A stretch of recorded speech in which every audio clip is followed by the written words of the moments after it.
There are 10,000 ways to die in the 41st millennium, but on a hive world, there's really only one that matters. Slowly. Every breath of recycled air, every 14-hour shift, every ration bar that tastes like machine oil and ground corpse starch, it all adds up to a death so gradual, you don't even notice you're dying until you're already gone.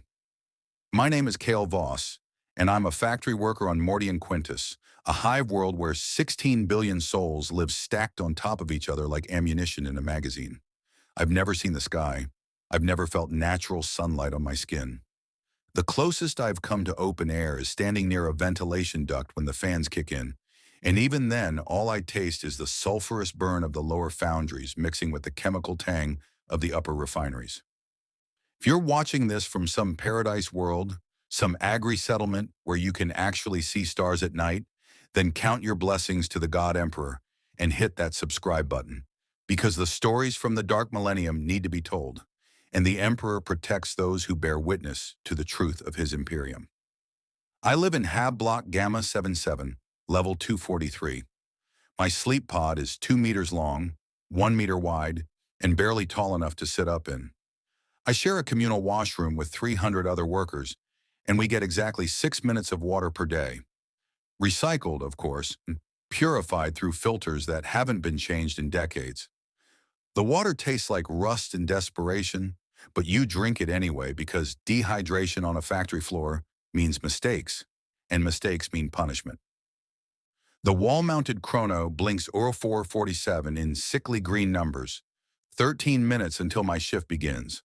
Around me, the Hab block groans and shudders with life, the grinding of machinery 40 levels below, the hiss of steam pipes running through the walls, the distant thunder of a ore hauler arriving at the loading dock somewhere in the lower spire. These sounds never stop. They are the heartbeat of the hive, the rhythm that tells you you're still alive, still useful, still worth the oxygen you're breathing. I pull myself from my sleep pod, muscles aching from yesterday's shift. At 23 standard years, I'm already developing the hunch that marks all veteran factory workers. The curse of spending your life bent over assembly stations, craning your neck to see the quota boards, flinching away from the overseer's shock malls. My father had the same hunch. He died at 41 when his augmetic lung failed.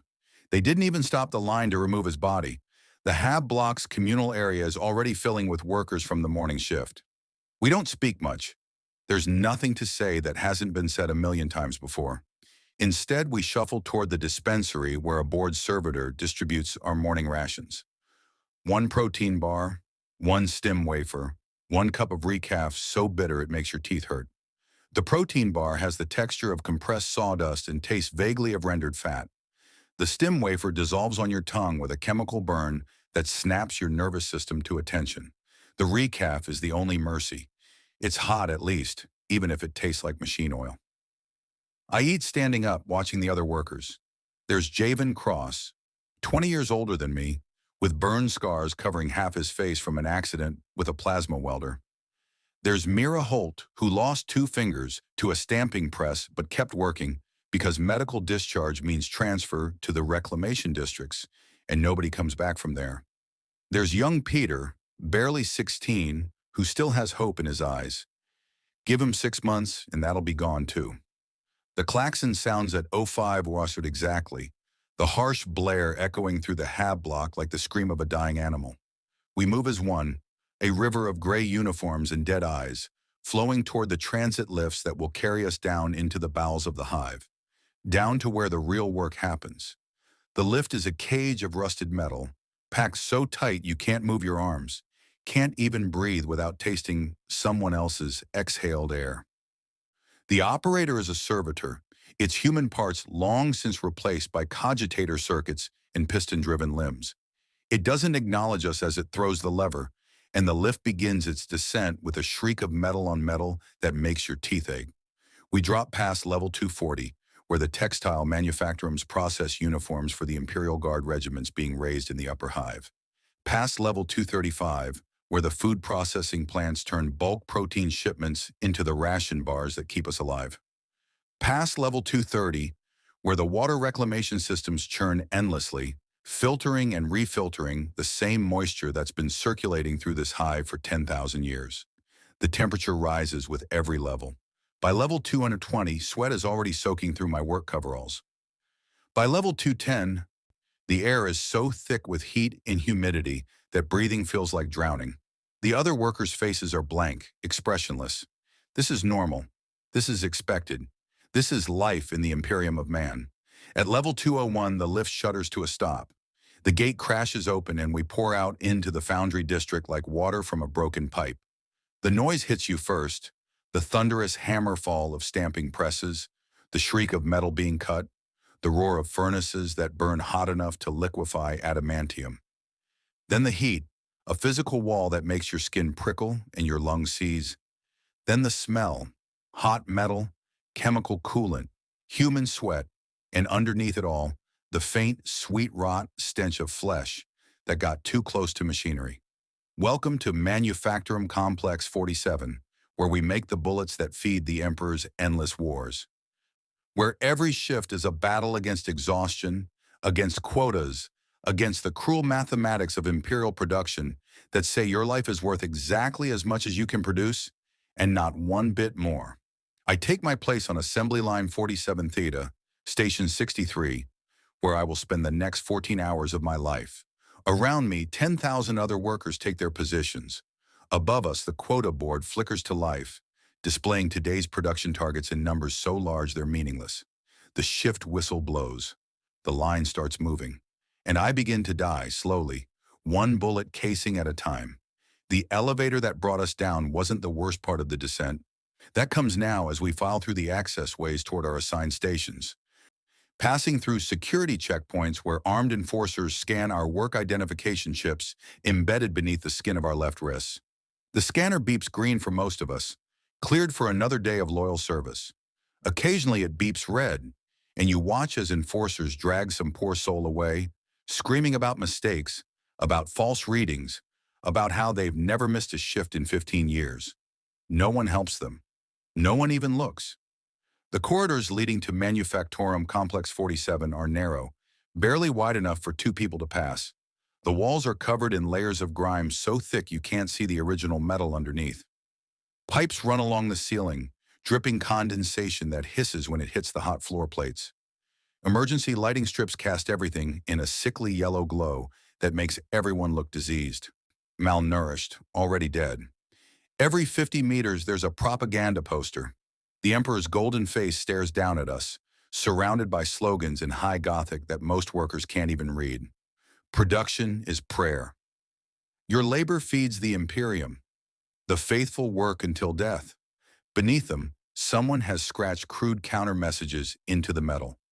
Worker graffiti that gets painted over every few months, only to reappear somewhere else. We are not machines. Remember the strike of '97. The guildmasters bleed red too. I don't look at the graffiti. Looking means you're interested. Interest means suspicion. Suspicion means investigation. I learned that lesson when I was 17, watching my uncle get dragged away by Adeptus Arbites for possessing a hand-copied book about workers' rights from the dark age of technology. They say he confessed to heresy before they executed him. They always say that. Javen walks beside me, his breathing labored. The augmetic lung they gave him after 20 years of inhaling metal, particulates wheezes with every step. Another day in paradise, he mutters, his voice barely audible over the industrial roar that grows louder with each step we take toward the manufactorum floor. Another day closer to the Emperor's grace, I respond automatically. It's the proper response, the safe response. Even here, even among workers who all share the same misery, you never know who might be listening. The Imperium has 1,000 eyes in every shadow. We pass through the final security door, a massive slab of reinforced steel that looks like it could withstand a tank round. Beyond it, the manufactorum floor opens up into a space so vast you can barely see the far wall through the haze of heat and chemical smoke. Assembly lines stretch away in parallel rows, each one 100 meters long, each one serviced by hundreds of workers who look like insects from this distance. The ceiling is lost somewhere above us, hidden behind cable bundles and exhaust ducts, and the massive tracked cranes that move raw materials from the cargo elevators to the feed hoppers. Somewhere up there, I've heard, there are overseers in climate-controlled observation booths, watching us through vid screens and auspex scanners, counting every movement, measuring every second of productivity. I've never seen them. None of us have. But you can feel their eyes on you, always watching, always judging. Assembly line, 47 theta, is my home away from home. If you can call a sleep pod home, it's a munitions line specifically focused on producing standard pattern lasgun power packs and solid slug ammunition for autogun magazines. The line is divided into stations, each one performing a specific task in the endless chain of production. Raw materials come in at one end: metal ingots, chemical compounds, ceramic insulators. Finished ammunition comes out at the other end, packed into wooden crates stamped with the Aquila, and shipped out to Imperial Guard regiments fighting wars on planets whose names we'll never know. My station is number 63. I work the stamping press for ammunition casings. The process is simple, mindless, soul-destroying. Take a metal blank from the feed hopper, place it in the die, pull the lever, watch the press come down with a hiss of pneumatics and a clang of metal. Remove the stamped casing, place it on the outgoing conveyor. Repeat, again, and again, and again. 14 hours a day, 6 days a week, with one rest day that you mostly spend sleeping because you're too exhausted to do anything else. The quota board above my station tells me I need to produce 847 casings per hour to meet my target. That's one every 4.2 seconds, not accounting for the twice-hourly machine maintenance checks or the 5-minute meal break at mid-shift. Miss your quota and the overseers dock your pay. Miss it consistently and they reassign you to a harder line. Keep missing it and you disappear into the reclamation districts where workers are literally recycled into protein paste to feed the next generation of loyal servants. I take my position at the press. The metal is already hot from the overnight shift that ended 30 minutes ago. The lines never stop, you see. There are 3 shifts, morning, evening, and night, and the machinery runs all day, every day, forever. When one shift ends, the next begins immediately. The press is cool for exactly 30 minutes during shift change, just long enough to prevent catastrophic overheating. That's the only rest they get. The station's machine spirit is temperamental. I learned that in my first week. Every press has its quirks, its preferences, its moods. This one likes a firm pull on the lever, not too fast, not too slow. It likes the blanks positioned slightly off-center to the left. It hates when you flinch from the heat, when you show weakness, when you slow down. When it's angry, it jams, and when it jams, you fall behind quota, and when you fall behind quota, you suffer. So I've learned to appease it. I whisper prayers to the Omnissiah before I start. I anoint the lever with sacred oils I've saved from my ration packs. I maintain a steady rhythm, never rushing, never slowing, keeping the machine happy and the overseers satisfied. The shift whistle blows at 0530, the signal that production has officially begun. All around me, 10,000 workers start moving in synchronized motion. The manufactorum comes alive with the symphony of industry, the crash of metal, the hiss of hydraulics, the whir of conveyor belts, the endless mechanical breathing of the Imperium's war machine. I pull the first blank from the hopper. It's still warm from the forges on level 190. I position it in the die, slightly left of center, just how the machine likes it. I wrap my scarred hands around the lever, feeling the heat through my work gloves. I pull down, smooth and steady. The press descends with its familiar hiss clang. Another casing stamped. Another prayer to the God Emperor offered through labor. Another 4.2 seconds of my life converted into ammunition for wars I'll never see. I've already done this motion 2,347,000 times in my 5 years at this station. The tendons in my shoulders are permanently inflamed. My hands shake when I try to hold anything delicate. I dream about the sound of the press, hearing it in my sleep, that hiss clang that marks the rhythm of my existence. But I'm alive, I'm productive, I'm useful to the Imperium. And on a hive world where billions fight for the privilege of being useful, that's all that matters. I reach for the second blank. The machine is warming up now, heating toward its optimal operating temperature. By the end of the first hour, it will be hot enough to raise blisters on exposed skin. This is my life. This is what it means to be a worker in the God Emperor's Imperium. This is the price of humanity's survival in a galaxy that wants us dead. I pull the lever again. Hiss clang. One more casing. 8:46 to go this hour. Then 8:47 more the next hour. And the hour after that for 14 hours. Then I sleep. Then I return. Then I do it all again. Forever. The first hour passes in a blur of heat and motion. My body falls into the rhythm automatically. Reach, position, pull, extract, place, repeat. The conscious part of my mind retreats somewhere deep inside, finding refuge in memories of better times that probably weren't actually better, just different. My hands keep working while my thoughts drift. Around me, assembly line 47. Theta operates like a single organism. To my left, Station 62 handles the quality control scanning, running every 10th casing through an Auspex reader to check for microscopic fractures. To my right, Station 64 feeds the approved casings into the primer insertion mechanism. Behind me, raw materials flow down from the feed hoppers, suspended on chains from the ceiling. Ahead of me, finished ammunition marches away on conveyor belts toward the packaging section, 300 meters down the line. We don't talk while we work. The noise makes conversation impossible anyway. You'd have to shout to be heard over the industrial cacophony, and shouting draws attention from the overseers. Besides, there's nothing to say. We all know the score. We all understand the mathematics of survival in the manufactorum. But there are other ways to communicate. The workers have developed a system of gestures and signals, passed down through generations. A tap on the press housing means machine spirit is angry today. 2 taps means overseer approaching from behind. A raised fist during the maintenance check means solidarity. A lowered head means someone's being watched. At 06:15, the first overseer makes his rounds. His name is Proctor Valdis, and he's been walking these lines for 15 years.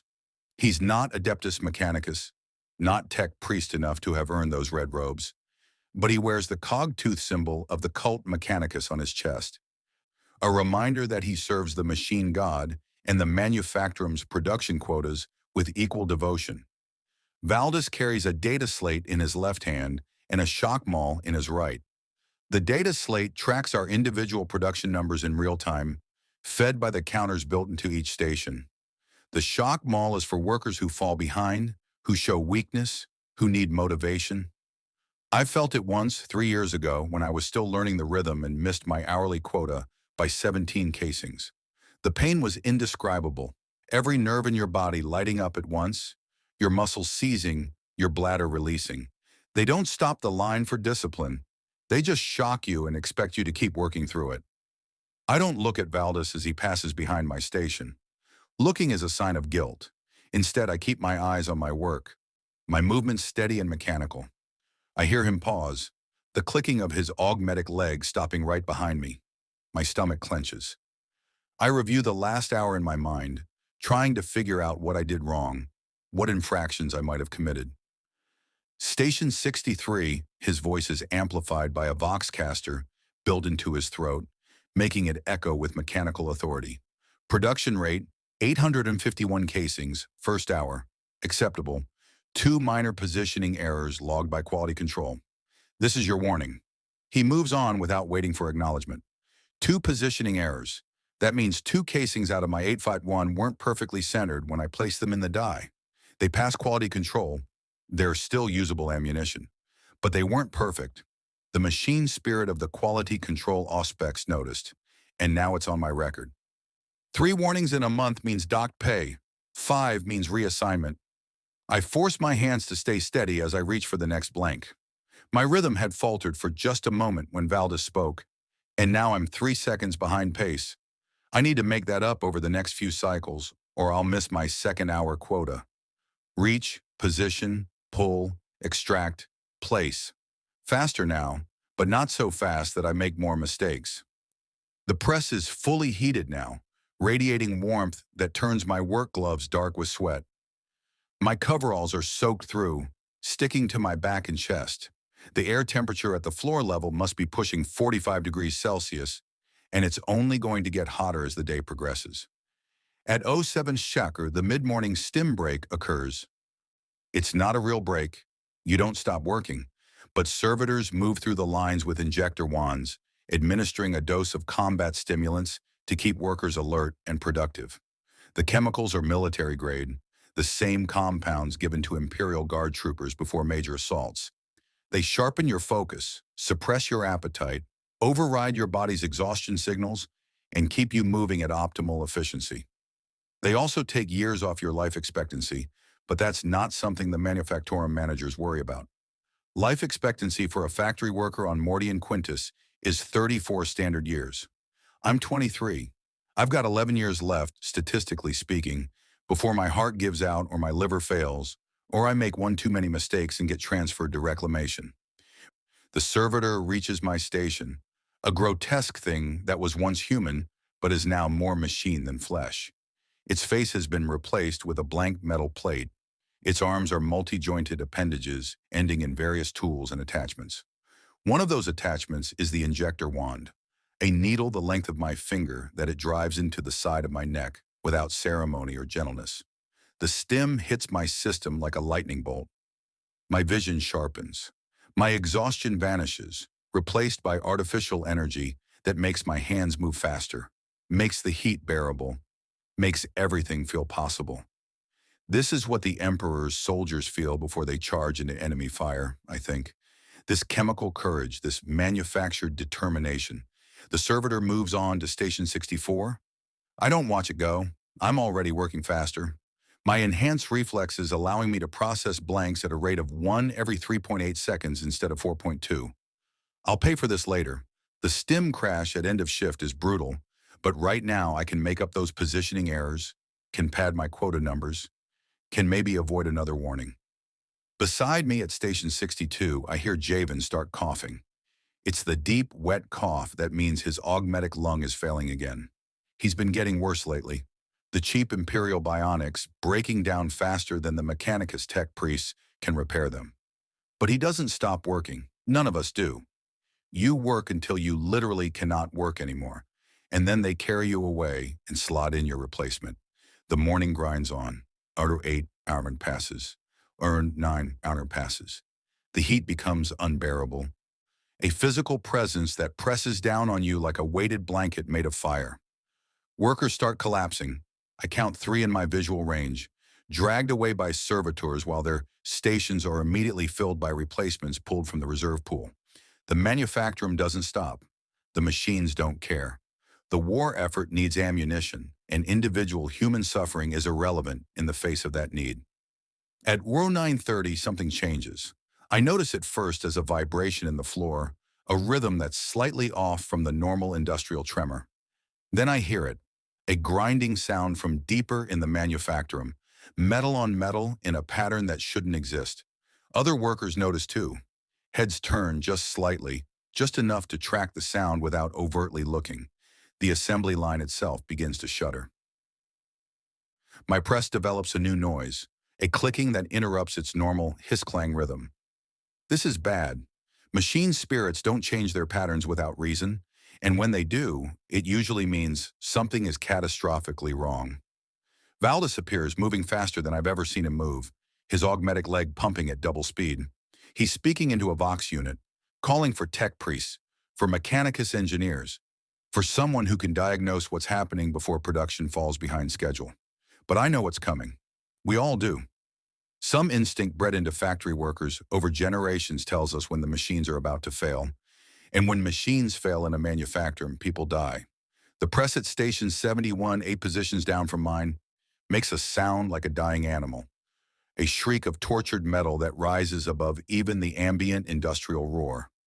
I see the worker there, a middle-aged woman named Sella, try to pull her hands back. She's too slow. The press comes down at full force, not the controlled descent of normal operation, but a catastrophic failure that slams shut with enough force to shake the entire line. Sella's scream is lost in the noise, but I see her stumble backward, and I see the blood. The line doesn't stop. It never stops. Sella collapses, clutching the mangled remains of her left hand. Blood pumps between her fingers in arterial spurts. painting the floor plates and spreading crimson pools that steam in the superheated air. She's trying to scream, but the sound comes out as a broken wheeze, the shock stealing her voice, her body not yet understanding the magnitude of what's just happened. The workers on either side of her hesitate for maybe half a second. That's all the humanity we can afford before self-preservation kicks in. They step away from the blood, away from the liability she represents, and keep working. Because if the line stops, everyone loses quota. If everyone loses quota, everyone gets punished. One worker's catastrophic injury is tragic. Mass punishment is unbearable. I force my eyes back to my own station, force my hands to keep moving. Reach, position, pull, extract, place. The rhythm is life. The rhythm is safety. Break the rhythm and you become the next accident statistic. Valdis arrives at Station 71 within seconds, his shock maul already raised. But he's not there to help Sella. He's there to assess whether the malfunction will impact production quotas. He examines the press with his data slate, running diagnostic prayers while Sella bleeds out at his feet.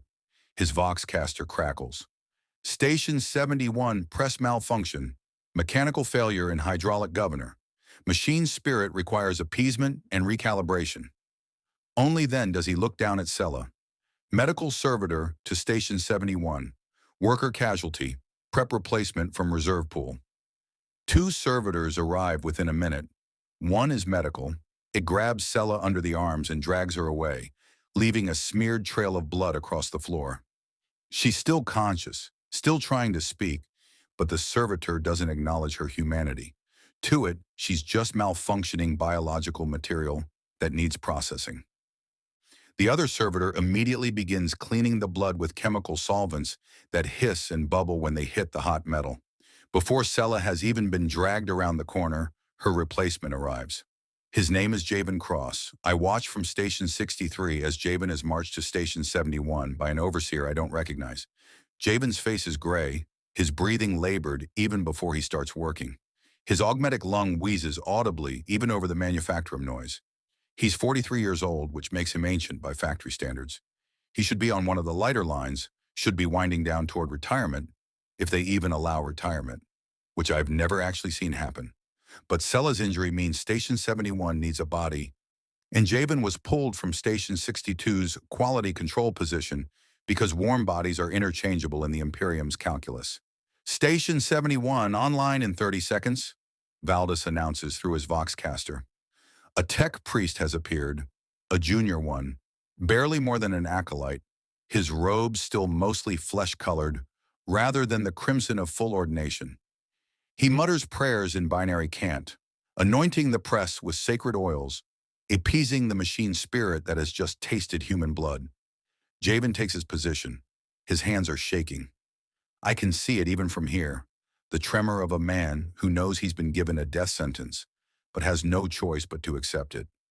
Station 71 is a stamping press just like mine, but now its machine spirit is angry, traumatized, unpredictable. It's killed once today. It might kill again. The tech priest finishes his prayers and steps back. The machine spirit is troubled but operational. Resume production. Javen reaches for his first blank. His movements are slow, uncertain. He's never worked a stamping press before. Quality control is a different skill set entirely, but training time costs production time, and production time is measured in quotas that feed the Emperor's armies across 1,000,000 worlds.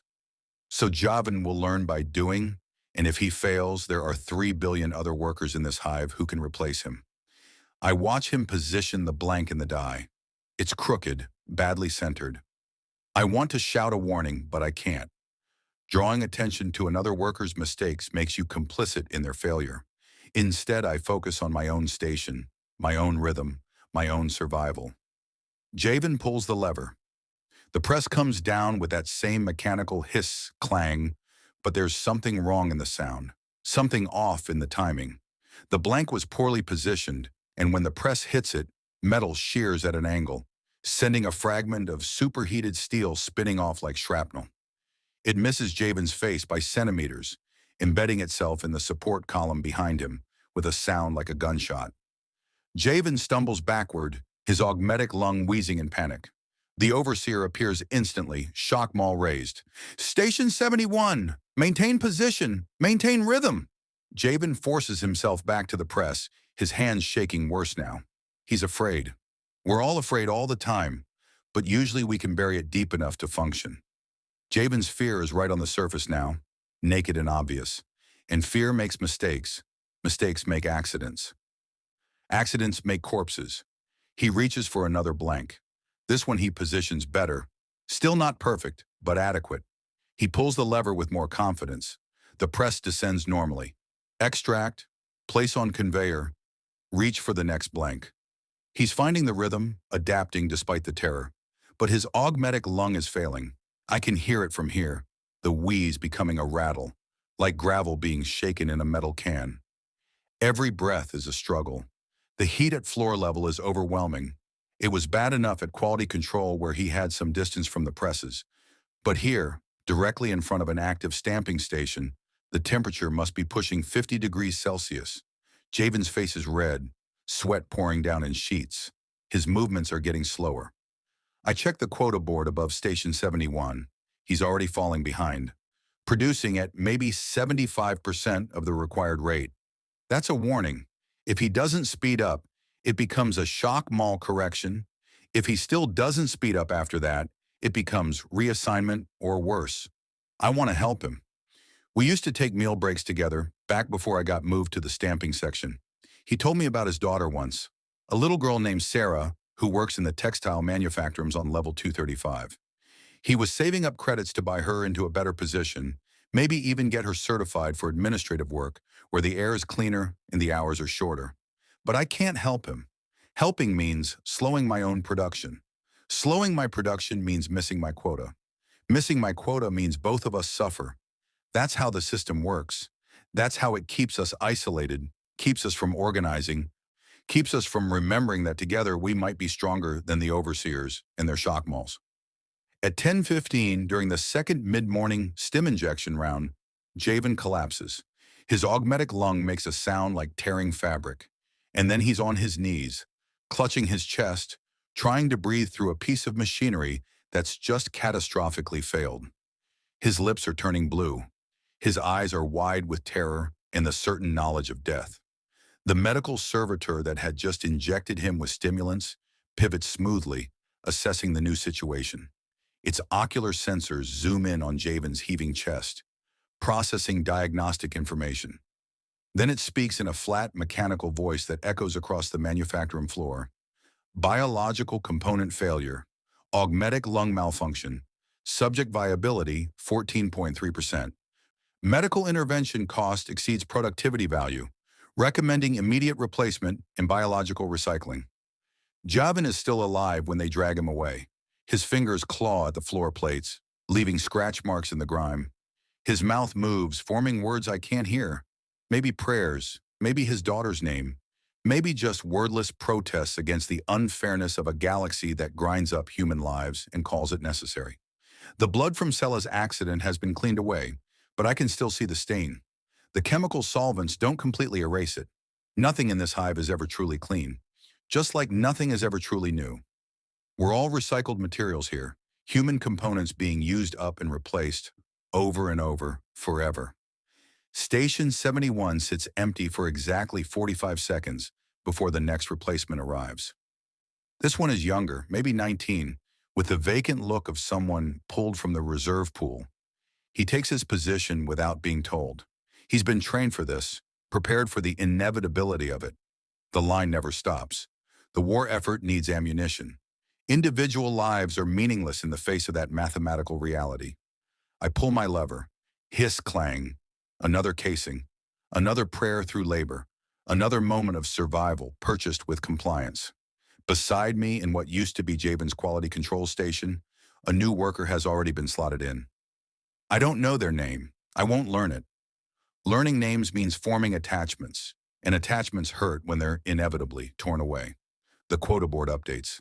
Station 71 is back to 0 for the hour, the replacement worker starting from scratch. My own numbers are still acceptable.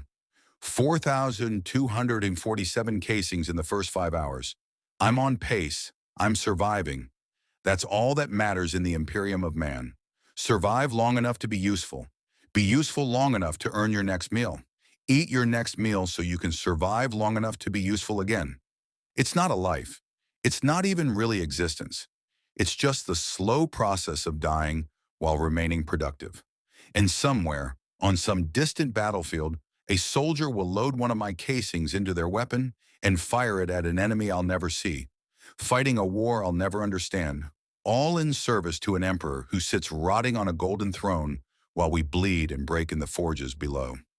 The emperor protects, they say, but down here, in the manufactorums where his bullets are made, protection is just another lie we tell ourselves to make it through the shift. The lunch break arrives at 12 worse like a small mercy in an otherwise merciless day. Not that it's really a break. You get exactly 5 minutes to consume your mid-shift ration, and you take it standing at your station because sitting down would waste precious seconds that could be spent producing. The assembly line slows but doesn't stop. It never stops. A servitor rolls through with the meal cart, dispensing ration packs from a mechanical hopper built into its chest cavity. The packs are identical: one compressed protein bar, one hydration tablet dissolved in a cup of lukewarm water that tastes like metal and despair. The protein bar has the texture of compressed cardboard and a flavor that your mind can't quite identify, somewhere between spoiled meat and industrial lubricant. But it has the calories you need to keep working, and that's all that matters. I tear open the wrapper with my teeth, my hands too covered in machine grease and metal particulate to risk contaminating the food. Not that contamination would make it taste worse. I force myself to chew slowly, to make the 5 minutes last, to give my body a moment to remember what it's like to do something other than pull a lever and watch a press descend. Around me, other workers do the same. We eat in silence, each of us alone, despite being surrounded by thousands. The noise of the manufacturer makes conversation difficult, but even if it didn't, we wouldn't speak. Words create connections. Connections create vulnerabilities. Better to remain isolated, atomized, easily replaced. But then I hear it, a whisper, barely audible over the industrial cacophony. It's coming from Station 64, the premier insertion station to my right. The worker there is new, transferred in maybe 3 weeks ago. Her name is Yara, I think, or maybe Vara. I haven't let myself learn it properly. They didn't even try to save him, she whispers, her voice cracking. Javen, they just decided he wasn't worth saving. I don't respond. Responding is dangerous. Agreeing is sedition. Even acknowledging the observation could be interpreted as dissent against the natural order of imperial production. But she continues, her voice low and urgent. 14% viability. That's what the servitor said. 14% chance of survival, and they just wrote him off. What if they'd tried? What if they'd actually cared? They can't afford to care, I mutter, the words escaping before I can stop them.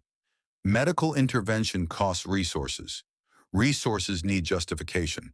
A 43-year-old worker with a failing augmetic doesn't justify the expense. That's insane, Yara hisses. That's evil. I risk a glance at her. She's younger than I thought, maybe 20, with eyes that still have some light in them. She hasn't been broken yet, hasn't learned that evil is a luxury concept that doesn't apply when you're talking about systems of industrial production measured across an entire galaxy. It's mathematics, I say quietly. One worker dies. They lose 5 hours of productivity while training a replacement. One worker gets expensive medical treatment. They lose days or weeks of productivity, plus the resource cost of the treatment itself. The math is simple. The math is always simple. The math is monstrous, she replies. Before I can respond, before I can warn her that talking like this will get her reported, will get us both reported, the 5-minute whistle blows. Meal break is over. Back to work. Back to the rhythm. Back to survival through compliance. But Yara's words stick in my mind as I return to my press. The math is monstrous. She's not wrong. But being right doesn't change anything. The Imperium runs on monstrous mathematics. 10,000 humans die every day just to keep the Emperor alive on his golden throne. Billions more die in wars across 1 million worlds. What's one factory worker's life measured against that scale? Nothing. Less than nothing. A rounding error in the ledgers of eternity. I pull the lever. Hiss clang. The afternoon shift grinds on. At 13:30, I notice something strange. The air quality has changed. There's a new smell underneath the usual miasma of hot metal and chemical coolant. It's organic, almost sweet, with an undertone of rot. Like meat left too long in warm storage. Other workers notice it too. I see heads turning, noses wrinkling, subtle changes in posture that indicate unease. But the overseers don't acknowledge it. The line keeps moving. Production continues. By 14 wire, the smell is stronger. And there's something else. A sound, distant and irregular, coming from deeper in the manufacturing. It's not the normal rhythm of industrial production. It's something else. Something wrong. Valdis appears, moving quickly between stations. His data slate pressed to his chest like a holy relic. He's not checking production numbers. He's worried about something else. I see him conferencing with another overseer, their heads close together, their voxcasters deliberately switched off so we can't hear what they're saying. Whatever it is, it's bad enough that even the overseers are concerned. At 14:30, the vox system throughout the manufacturing crackles to life. The voice that emerges is distorted, filtered through so many layers of electronic processing that it's barely recognizable as human. Attention all workers of Manufactorum Complex 47. There has been an incident in the lower processing levels. Maintenance crews are addressing the situation. Production quotas remain in effect. Any worker found discussing the incident will be subject to disciplinary action. The Emperor protects. Continue your labors. An incident. That's all they'll tell us. But incidents don't smell like rotting meat. Incidents don't make overseers nervous. Whatever is happening in the lower levels, it's serious enough that they're not sure they can contain it. I catch Yara's eye. She looks terrified. The news of an incident combined with that smell, that sound, her imagination is running wild. And in the Imperium of man, your imagination is usually not pessimistic enough. At 15 heroic, the stim servitor makes its afternoon rounds. This time, when the needle drives into my neck, the chemical rush comes with something else. A sense of artificial calm, of forced compliance. They've changed the formula. Whatever is happening, they don't want workers panicking. They want us docile, focused, controllable. The drugs do their work. My anxiety fades, replaced by a pleasant numbness.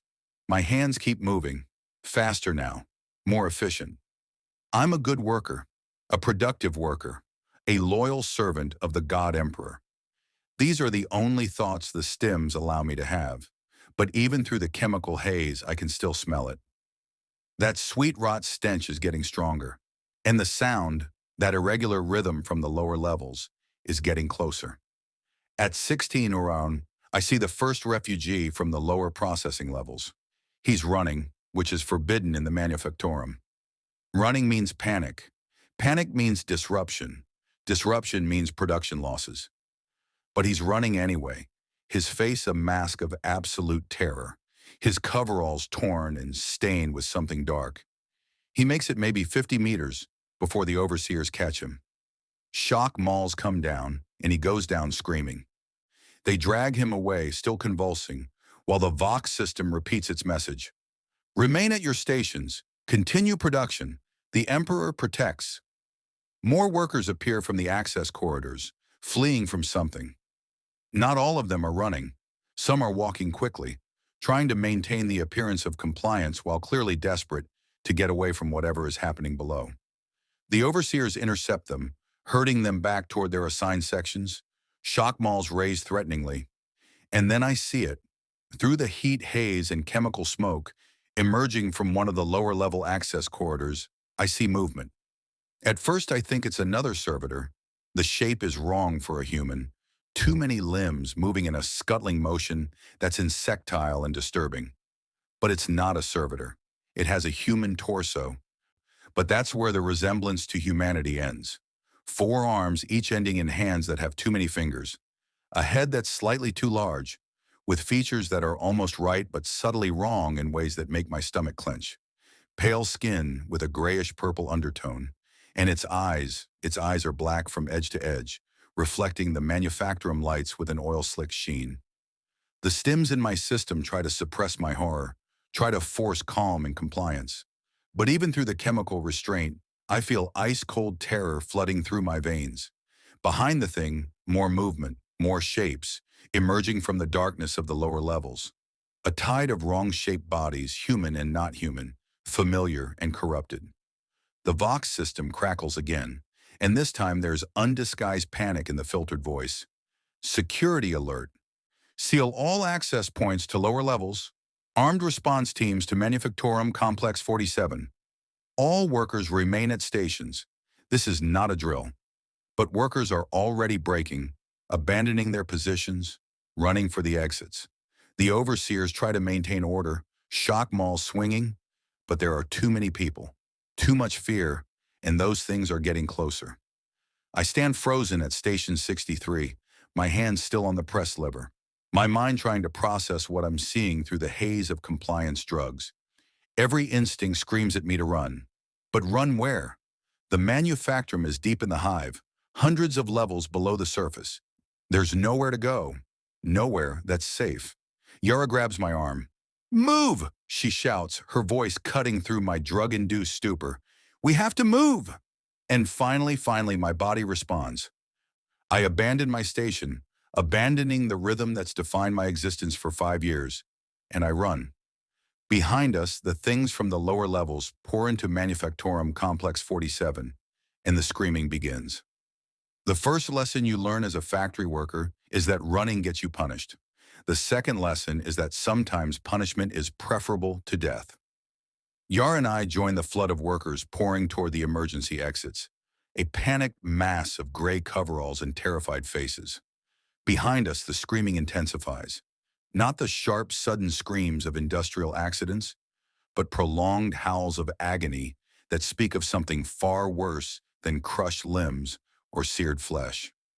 Those are the sounds of people dying slowly, of people being torn apart by things that shouldn't exist.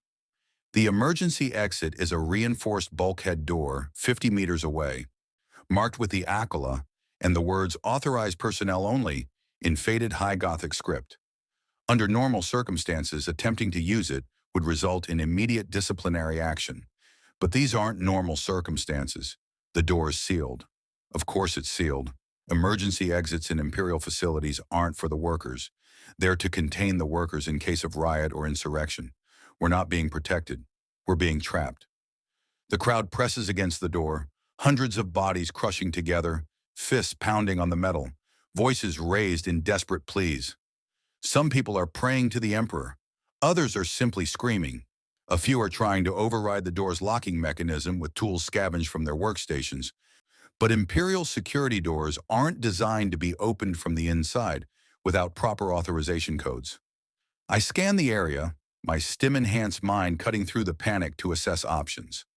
The main exits are on the far side of the manufacturum, at least 300 meters away through a maze of assembly lines and machinery. The service corridors that honeycomb through the walls are too narrow for mass evacuation and are probably already compromised by whatever came up from the lower levels. That leaves vertical escape, the cargo elevators. There! I grab Yara's shoulder and point toward the massive freight elevator platform 30 meters to our left. It's designed to move pallets of finished ammunition up to the loading docks, but right now it's our only chance.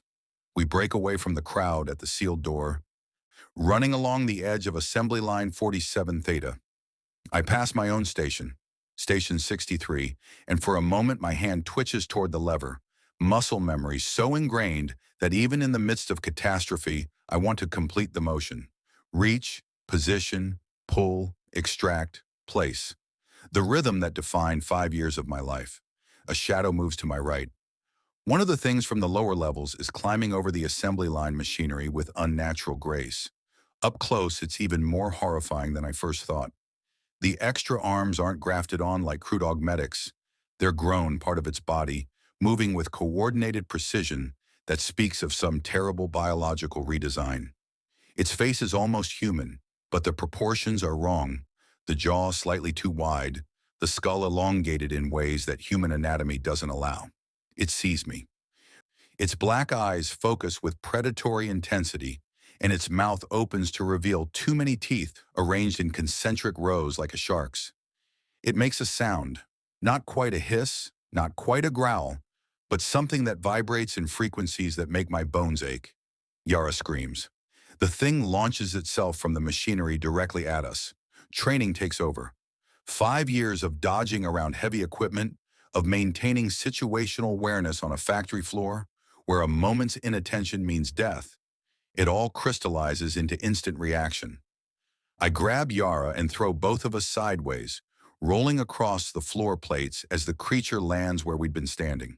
Its clawed hands scrape sparks from the metal, and the stench of it, that sweet rot smell that's been building all afternoon, is overwhelming up close. We scramble to our feet and run. The thing pursues, moving on all 6 limbs now, scuttling after us like some grotesque spider. Behind it, I can see more of them spreading through the manufactorum, pulling down workers, dragging screaming people into the shadows between machinery. The cargo elevator is 20 meters away. 15, 10. An overseer appears blocking our path. It's Valdis, his shock maul raised, his voxcaster blaring. "Return to your stations. Unauthorized movement will be—" He sees the thing chasing us and his words cut off mid-sentence. For a moment, his augmented features show something I've never seen from an overseer before. Pure, unfiltered fear. Then his training reasserts itself. He raises his shock maul and charges past us toward the creature. "Go!" he shouts. "Get to the upper levels! Warn—" The creature hits him with the force of a runaway cargo hauler. Valdis weighs maybe 80 kilos. The thing must weigh twice that, all muscle and alien biology. They go down in a tangle of limbs, and the last thing I see is Valdis's shock maul discharging uselessly as those jaws close around his throat. We reach the cargo elevator. The platform is 15 meters on a side, designed to carry pallets stacked 3 high. Right now it's loaded with crates of finished ammunition. Thousands of rounds of the bullets I spent all morning making, ready for shipment to guard regiments on some distant war world. Other workers have had the same idea. There are already 30 people on the platform, maybe more, pressing themselves against the crates for cover. I recognize faces from various stations, people I've worked alongside for years without ever learning their names. Now we're all just terrified animals seeking escape. Yar and I jump onto the platform. Someone is already working the controls. A tech worker in Mechanicus robes, his hands flying over the activation runes. Come on," he mutters, his voice tight with panic. "Machine spirit, please. By the Omnissiah, respond." The elevator shudders. For a moment, I think it's going to work, that we're actually going to escape this nightmare. Then I see what's climbing onto the platform with us. Not one of the creatures. Dozens of them. They're swarming up from below, crawling along the elevator cables, emerging from service ducts in the walls. And behind them, something worse. A human figure steps onto the platform. Or at least, it was human once. Now it's something else. Something changed, corrupted, transformed into a prophet of whatever horror has been breeding in the lower levels. Its body is wrapped in tattered factory coveralls, but beneath them I can see the same alien anatomy that marks the creatures. Extra limbs folded against its torso, skin that's taken on that grayish-purple hue, eyes that have gone completely black. But unlike the creatures, this thing can still speak. Its voice is distorted, layered with harmonics that shouldn't come from a human throat, but the words are clear. Brothers and sisters of the manufactorum, the time of transformation is at hand. The star children are risen. The patriarch calls you to ascension. Why do you flee from glory? Star children. Patriarch. The words mean nothing to me, but they clearly mean something to some of the workers on the platform. I see recognition dawning on several faces. Not horror, but something worse. Hope. Relief. Like they've been waiting for this. One of them steps forward. A middle-aged man I recognize from Station 89. The day has come, he says, his voice trembling with religious fervor. The day of revelation. Brothers and sisters, we don't need to fear. They're here to save us, to lift us up from this hell, to— His transformation begins before he finishes speaking. His body convulses. bones cracking and reforming beneath his skin. Extra arms burst from his torso in sprays of blood. His jaw dislocates and widens, teeth multiplying in his mouth. His screams of agony become howls of ecstasy as whatever infection he's been carrying finally expresses itself fully. 3 more workers begin transforming, then 5 more. They were infected all along, sleeper agents of whatever cult has been breeding in the shadows of the Manufactorum. And now, with the creatures emerge from below, their time has come. The tech worker at the controls screams a prayer to the Omnissiah and slams his fist on the activation rune. The elevator lurches upward with a shriek of protesting cables. The sudden movement throws everyone off balance. I grab onto a crate to steady myself, my other hand clutching Yara to keep her from falling off the platform. The transforming cultist, what used to be the man from Station 89, lunges at us, his newly grown arms reaching with unnatural coordination. Someone behind me produces a wrench and swings it at the cultist's head. The impact is solid, meaty, and the cultist staggers but doesn't fall. These things are harder to kill than normal humans. The elevator rises, picking up speed. 20 meters above the manufacturing floor. 30. Below us, the chaos continues. Thousands of workers fleeing, hundreds of creatures hunting, and somewhere in that madness, the systematic collapse of everything I've ever known. At 50 meters, one of the creatures jumps from a gantry and lands on the platform. It's smaller than the others, faster, moving with the jerky precision of an insect. It grabs the nearest worker, a young woman who can't be more than 18, and its jaws close on her shoulder. She screams once, a sound of such pure agony that it cuts through even the noise of the ascending elevator. And then the creature drags her to the edge of the platform and they both fall, tumbling down into the inferno below. 70 meters up, the air is getting cooler, cleaner. We're rising above the worst of the heat, above the manufacturing floor, up into the transit and storage levels. But we're not safe, not even close. More creatures are climbing the elevator cables, pursuing us up the shaft. And on the platform, the cultists who've completed their transformations are turning on the uninfected workers with savage hunger. The tech worker is praying continuously now, his hands locked on the controls.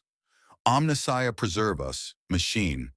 God guide us, blessed machine spirit carry us to salvation. I don't know if his prayers will be answered. I don't know if there's any salvation to be found in a hive where something ancient and terrible has been breeding in secret, spreading its corruption through the worker population, biding its time until the moment of revelation. All I know is that I'm still alive. Yara is still alive, and every meter we rise is another meter away from the nightmare below. The elevator continues its ascent, cables screaming, workers fighting and dying on the platform, and above us the upper levels of the hive await. Levels that may already be compromised, may already be crawling with these star children and their transformed cultists. We're not escaping. We're just ascending into a different kind of hell. But it's the only direction left to go. The elevator shudders past level 210, and the temperature drop is dramatic enough that I can actually breathe without feeling like my lungs are being seared. Up here, the air still tastes of recycled chemicals and industrial waste, but it's cooler, thinner, almost refreshing after the superheated hell of the manufacturing floor. The fighting on the platform has become desperate. Of the 40 or so workers who made it onto the elevator, at least 10 have revealed themselves as cultists, their bodies rupturing into new configurations of teeth and limbs and alien biology. The rest of us are pressed back against the ammunition crates, using whatever we can as weapons: wrenches, pry bars, broken pieces of machinery. A cultist lunges at an older worker to my left. The man swings a length of pipe, catching the thing across its malformed jaw. Bone cracks but doesn't break. The cultist barely seems to notice, grabbing the man with 2 of its forearms and sinking its teeth into his neck. The spray of arterial blood is black in the dim emergency lighting of the elevator shaft. I've still got my work gloves on, the heavy leather ones designed to protect against the heat of the stamping press. When another cultist comes at me, I don't think, I just react, driving my fist into where its throat should be. The impact jars my entire arm, but I feel something give way beneath the blow. The cultist staggers, making a wet gurgling sound, and Yara follows up with a kick to its midsection that sends it tumbling off the platform. We're not fighters, we're factory workers. But 5 years of surviving in the manufacturing teaches you how to move, how to react, how to use your body as a tool. It's keeping us alive, but barely. Level 220. The elevator is slowing, the tech worker has released the emergency override, and we're decelerating to a stop at what must be a transit level. Through the gaps in the elevator shaft walls, I can see the characteristic architecture of a worker transport hub. Wide corridors designed for mass movement, signage in low Gothic, pointing toward different manufacturing complexes, vending servitors dispensing stim wafers and protein bars, and people, thousands of them, workers from other shifts, other facilities, going about their daily routine completely unaware of what's happening below. The elevator grinds to a halt at level 222, and the gate crashes open automatically. The tech worker stumbles off first, his Mechanicus robes torn and bloodied. "Run!" he screams at the workers in the transit hub. "Get to the upper levels! They're coming up from below! The cult is—" He doesn't get to finish. One of the creatures that had been climbing the elevator cables launches itself from above, landing on him with enough force to drive him to the ground. His screams are mercifully brief. The workers in the transit hub stare at us, at the blood-soaked survivors stumbling off the elevator, at the impossible creatures that are now emerging into their previously orderly world. For a moment, nobody moves. The human mind doesn't process impossible things quickly. It takes time to accept that everything you thought was real has suddenly changed. Then the cultists, still on the platform, begin transforming visibly, their bodies rupturing and reforming, and the transit hub erupts into chaos. Yara grabs my hand and pulls me into the crowd. We're running again, swept up in a tide of panicked workers who are finally understanding that something is catastrophically wrong. The corridors are designed for orderly transit, not mass panic. People trip, fall, get trampled. I see a child, someone's daughter, maybe 10 years old, go down beneath the stampede. I try to reach for her, but the crowd's momentum is too strong, and then she's gone, swallowed by the press of bodies. Alarms are blaring now, the harsh klaxon of a facility-wide emergency. Automated systems kick in. Blast doors begin descending from the ceiling, attempting to seal off sections and contain whatever threat has been detected. But they're too slow, designed to stop riots and industrial accidents, not creatures that can climb walls and fit through ventilation ducts. A blast door crashes down 10 meters ahead, cutting off the main corridor. The crowd surges left toward an alternate route, and we're carried along with it. Emergency lighting bathes everything in red, making the blood on people's clothes look black, making every shadow seem to hide threats. Yara's still holding my hand. Her grip is crushing, desperate. "Where do we go?" she gasps between breaths. "Where's safe?" "Up," I manage to say, though I'm not sure I believe it. "Keep going up. Get above the industrial levels. Get to the hab blocks. Maybe there's—" An explosion rocks the corridor. Not a bomb, something else. I look back and see steam erupting from a ruptured pipe, scalding workers who were too close. Through the steam, shapes move. The creatures are pursuing, herding us like livestock, driving us in a specific direction. That's when I understand. This isn't random chaos. This is coordinated. Whatever intelligence controls these things, it's not just killing. It's conducting an operation. Driving workers to specific areas, isolating groups, systematically taking control of the hive level by level. We pass an Adeptus Arbit's checkpoint, the armored enforcers already mobilizing. They're setting up a defensive line, shotguns and shock mauls at the ready, forming a barrier across the corridor. An Arbit sergeant with a vox horn is bellowing orders. All workers proceed past the checkpoint in an orderly fashion. Anyone attempting to breach the line will be shot. This is your only warning. The crowd bottles at the checkpoint, people pressing through the narrow gap the Arbites have left open. I can see the logic. They're trying to maintain control, trying to verify that everyone passing through isn't infected or transformed. But logic doesn't work when thousands of people are running for their lives. A cultist emerges from the crowd, its transformation incomplete, its body caught between human and whatever alien thing it's becoming. It lunges at the nearest Arbits. The enforcer's shotgun booms point blank, and the cultist's torso explodes in a spray of purplish blood and fragments of carapace like bone. The thing doesn't die, it keeps moving, kept animate by alien biology that doesn't respect human concepts of mortality. The Arbite's line opens fire in unison. The noise in the enclosed corridor is deafening, and the muzzle flashes strobe like lightning. Bodies fall, some cultists, some innocent workers caught in the crossfire. The Imperium doesn't do precision. It does overwhelming force, acceptable losses, and the grim calculus of survival at any cost. Yar and I push through the checkpoint in the chaos. And Arbites grabs my shoulder, scanning my wrist chip with a handheld Auspex. The device beeps green, uninfected, still human, still useful. He shoves me forward. Keep moving. Upper transit levels. Follow the evacuation markers. We're through, and behind us the Arbites line is already being overwhelmed. The creatures are too many, too fast, too alien in their biology to stop with simple bullets. I hear the sergeant screaming into his Vox, requesting immediate support at Level 222 Transit Hub. 7. We are being overrun. We need... The Vox cuts off. I don't look back. The evacuation markers are glowing strips of luminescent paint on the walls, leading toward emergency stairwells that connect the industrial levels to the hab blocks above. The stairs are narrow, designed for maintenance access rather than mass evacuation, and they're already packed with workers climbing upward. We join the climb. My legs are burning. Stim-enhanced endurance has its limits, and I've been on shift for 11 hours before any of this started.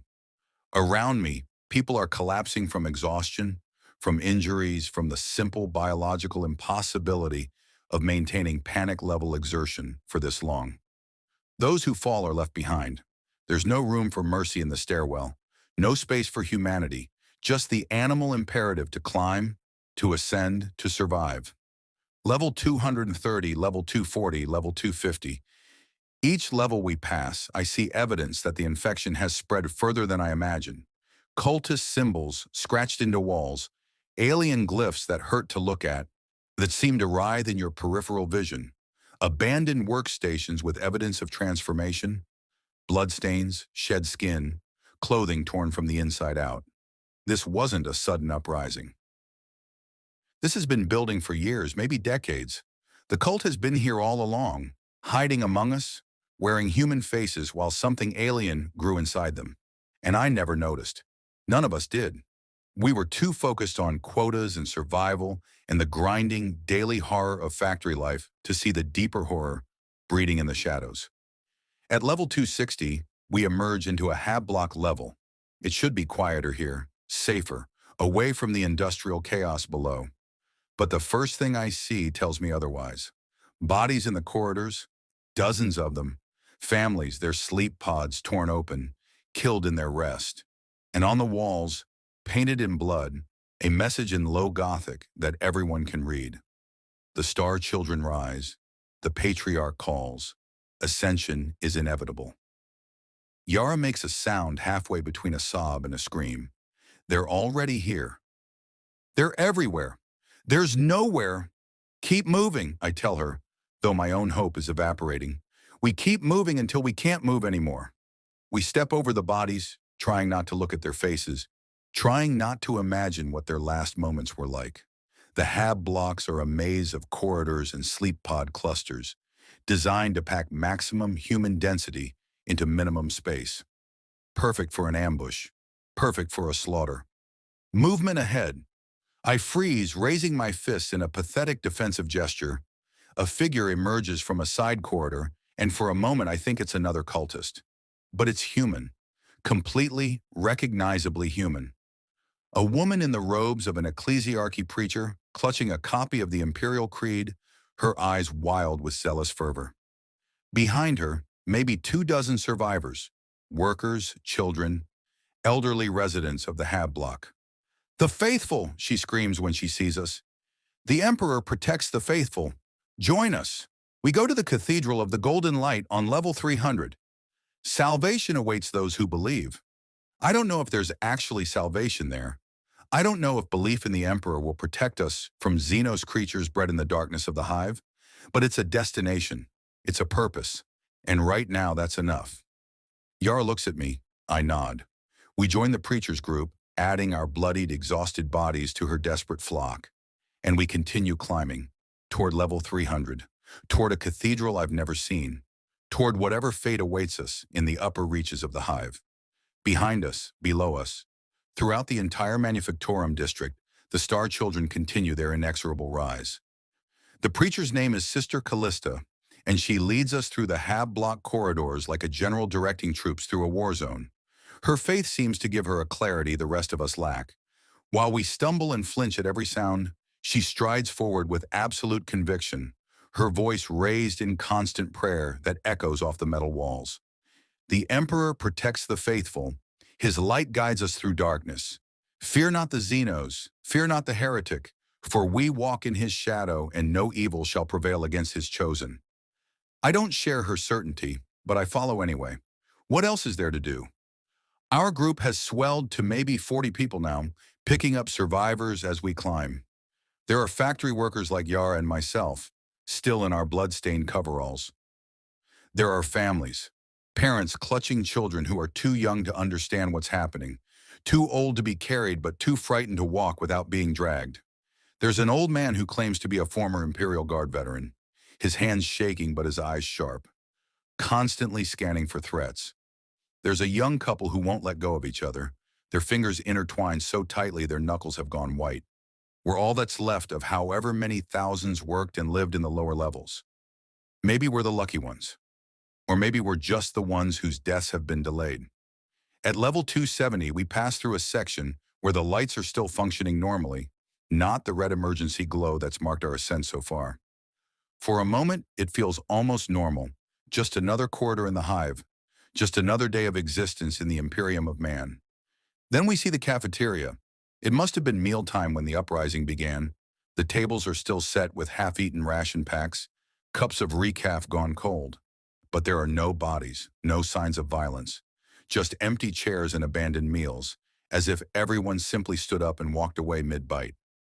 Don't touch anything, the old veteran warns. This is wrong. This is staged. They want us to stop here to lower our guard. Sister Callista nods in agreement. The corruption runs deeper than we know. These people didn't flee. They were already turned, already waiting for the signal. Keep moving. Trust nothing. Trust only in the Emperor's light. We hurry through the cafeteria, and I can feel eyes watching us from the ventilation grills, from the shadows between equipment. The cultists are here, tracking us, but for some reason, they're not attacking. Not yet. The stairwell to level 280 is blocked. A cave-in, or something made to look like a cave-in, chunks of rockcrete and twisted metal completely sealing the passage. We're forced to take an alternate route through a maintenance tunnel that runs parallel to the main corridors. The tunnel is narrow, barely wide enough for one person at a time. We have to go single file, our shoulders scraping against the walls, our heads bent to avoid the low-hanging pipes and cable bundles. The air here is stale, unused, thick with decades of accumulated dust. I'm near the middle of our group, with Yara directly ahead of me and a teenage boy behind. The only light comes from the emergency luminators we've scavenged from workstations, handheld devices that cast a pale blue glow that doesn't penetrate far into the darkness ahead. 20 meters into the tunnel, the boy behind me whispers, "Do you hear that?" I stop, straining my ears. At first, I hear nothing but our own breathing, our own footsteps echoing in the confined space. Then I catch it, a skittering sound, like claws on metal, coming from somewhere behind us in the darkness. "Keep moving," I tell the boy quietly. "Don't look back, just keep moving." But the skittering is getting closer, and now there are other sounds joining it. Wet, organic sounds of movement, of breathing, of things that shouldn't exist crawling through the maintenance tunnels toward us. Sister Callista, at the front of our group, must hear it too. Her prayers get louder, more urgent. The Emperor is our shield against the darkness. His faith is our armor against corruption. Though we walk through the shadow of death, we fear no. Something grabs the person at the rear of our group. A woman I don't know, someone we picked up on level 265. Her scream is cut short as she's yanked backward into the darkness, disappearing so fast it's like she was never there at all. Panic ripples through the line. People start pushing forward, crushing against each other in the narrow tunnel. The teenage boy behind me is hyperventilating, on the edge of complete breakdown. I grab his shoulder, forcing him to focus on my face. Eyes forward, feet moving. Don't think, just move. He nods jerkily and we keep going. Faster now, the orderly single file breaking down into a desperate scramble. Behind us, the skittering grows louder, joined by other sounds. Chittering, almost like insect communication. And underneath it all, a deeper sound. A thrumming rhythmic pulse that I can feel in my bones more than hear. The tunnel opens into a junction chamber where 4 maintenance passages meet. Sister Callista is already there, holding her luminature high, checking each passage. This way, she shouts, pointing toward the passage that slopes upward. Level 290 access. Move! Move! We pour out of the tunnel into the junction chamber, and that's when the creatures reveal themselves. They've been waiting here, using the tunnel to hurt us exactly where they wanted us. A dozen of them, clinging to the walls and ceiling, their multiple limbs allowing them to grip surfaces that humans couldn't hope to climb. The old veteran was right. This was staged. We're not escaping. We're being hunted. The creatures drop from above in a coordinated strike. 3 people go down immediately, dragged away by those too many limbs before they can even scream. The rest of us scatter, some trying to fight, most just trying to run. I see the teenage boy from behind me in the tunnel get grabbed. He fights, actually fights, kicking and punching with desperate courage. He manages to gouge one of the creature's eyes before it tears his throat out with casual efficiency. Yara and I make it to the upward-sloping passage. Sister Callista is there, her copy of the Imperial Creed now being wielded as a weapon, the heavy leather-bound book crashing into a creature's skull with surprising force. "Go!" she screams at us. "I'll hold them. Get to the cathedral. Tell them what's happening. Tell them the Genestealer cult has risen." Genestealer. The word means nothing to me, but the way she says it, with the weight of terrible knowledge, tells me this is worse than I imagined. This isn't just some random Xenos incursion. This is something specific, something that has happened before, something that the Imperium has encountered and fears. "I'm not leaving you," one of the other survivors shouts, a young man with Callista's same religious fervor. "You will obey, Brother Marcus," Callista roars back, her voice taking on the command authority of someone used to being obeyed. "You will reach the cathedral. You will warn the faithful. That is how you serve the Emperor now. Go." We go. We leave her there, fighting alone in that junction chamber, buying us time with her life. I don't know if faith can stand against alien claws and teeth. I don't know if the Emperor actually protects those who believe in him.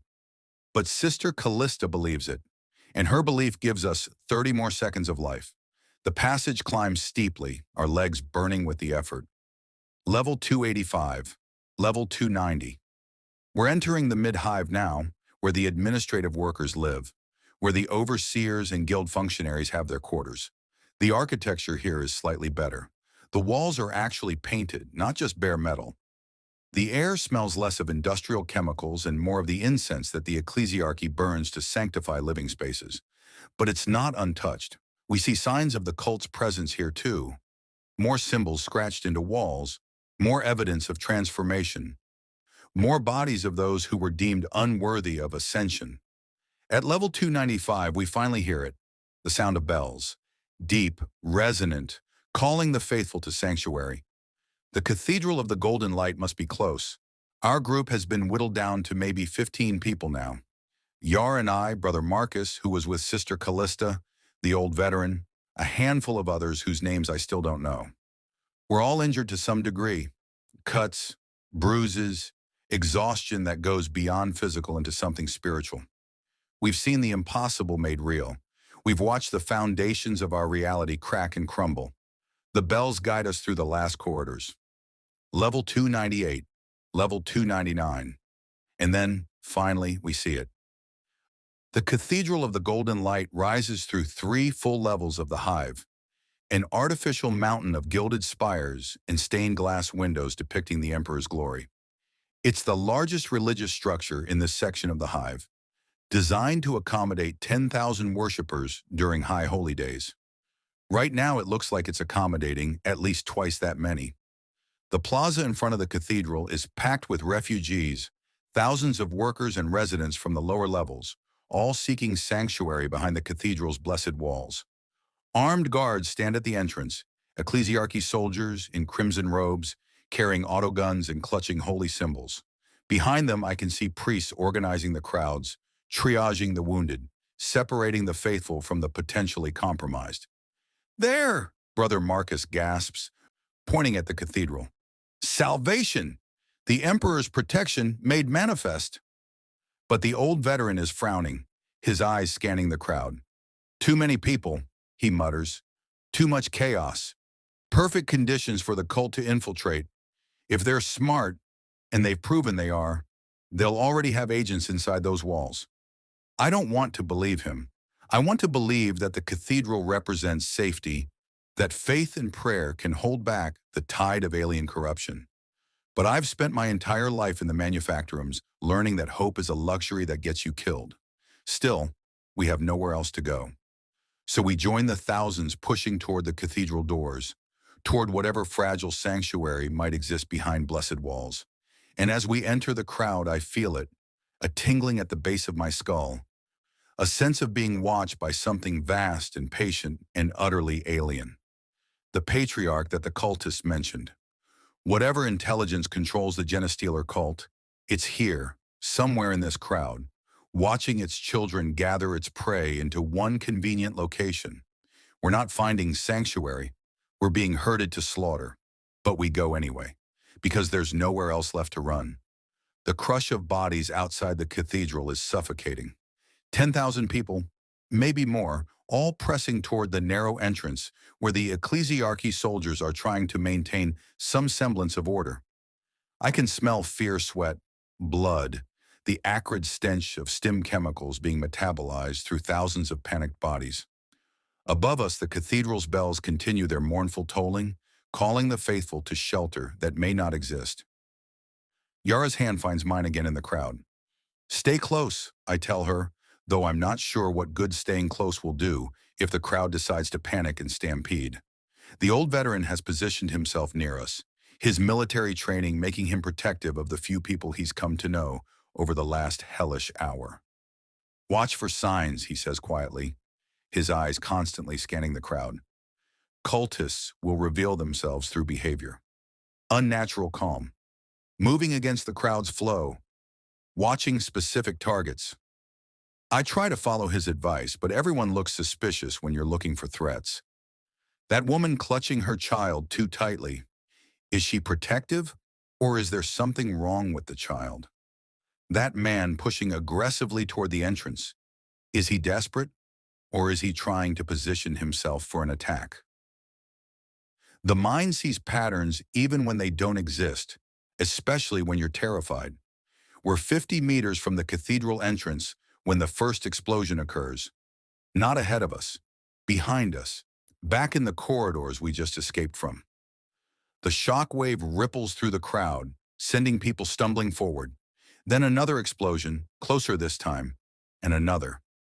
Someone is methodically destroying the access routes, cutting off any possibility of retreat. They're sealing us in, the veteran says grimly. Classic military tactics. Fix the enemy in place, then destroy them at your leisure. Brother Marcus overhears him, and his face goes pale. The Emperor wouldn't allow... The Emperor is 10,000 light years away on Terra, the veteran interrupts. And even if he could see us, even if he cared, he's got a galaxy full of problems more important than one cathedral on one hive world. We're on our own. The crowd's panic intensifies with each explosion. People are pushing harder now, crushing those at the front against the cathedral's entrance. I see a child go down, trampled, and her mother's screams are lost in the general chaos. The ecclesiarchy soldiers are shouting, trying to maintain order, but their voices can't carry over the noise. Then the gunfire starts. Not from the soldiers, from within the crowd itself. Autoguns crack and people fall, blood spraying, bodies creating obstacles that the crowd has to climb over or around. The cultists have weapons. They've been armed and waiting, hidden among the refugees, and now they're revealing themselves. A cultist stands on an overturned cargo container, 20 meters to my left. His transformation incomplete, his body caught between human and alien. He's firing into the crowd with an autogun, screaming praises to something called the Four-Armed Emperor. Around him, other cultists are rising, throwing off their disguises, their extra limbs unfolding like grotesque flowers blooming. The ecclesiarchy soldiers return fire, their autoguns barking in controlled 3-round bursts. They're trained, disciplined, but they're outnumbered and the crowd is in the way. Every shot they take risks hitting refugees instead of cultists. "Move!" the veteran shouts, grabbing both Yara and me, forcing us toward the cathedral entrance. "Now!" While they're distracted, we push through the panicked mass, using our factory worker strength to shoulder through gaps that barely exist. People are screaming, praying, begging. A priest at the entrance is shouting, "The faithful shall be saved. Present yourselves for verification. The emperor knows his own." Verification means an auspex scan. The priests are checking each person who enters, trying to ensure the cathedral doesn't become compromised from within. It's smart, it's necessary. It's also far too slow when hundreds of people are trying to force their way through a 3-meter-wide doorway. We're 10 meters from the entrance when I see it happen.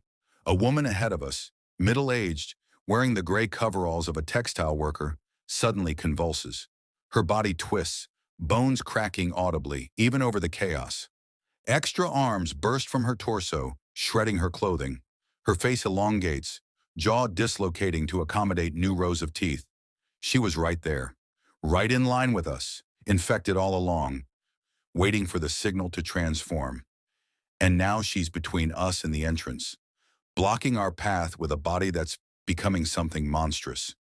The veteran doesn't hesitate. He's carrying a piece of broken pipe he picked up somewhere during our escape, and he swings it with the practiced efficiency of someone who's killed before. The pipe catches the transforming cultist across the skull, and the impact makes a sound like a cracking egg. The cultist staggers but doesn't fall. Their alien biology is more resilient than human. "Through her!" the veteran shouts. "Don't wait for her to finish." Brother Marcus actually prays before he acts, invoking the Emperor's name, but then he joins the attack.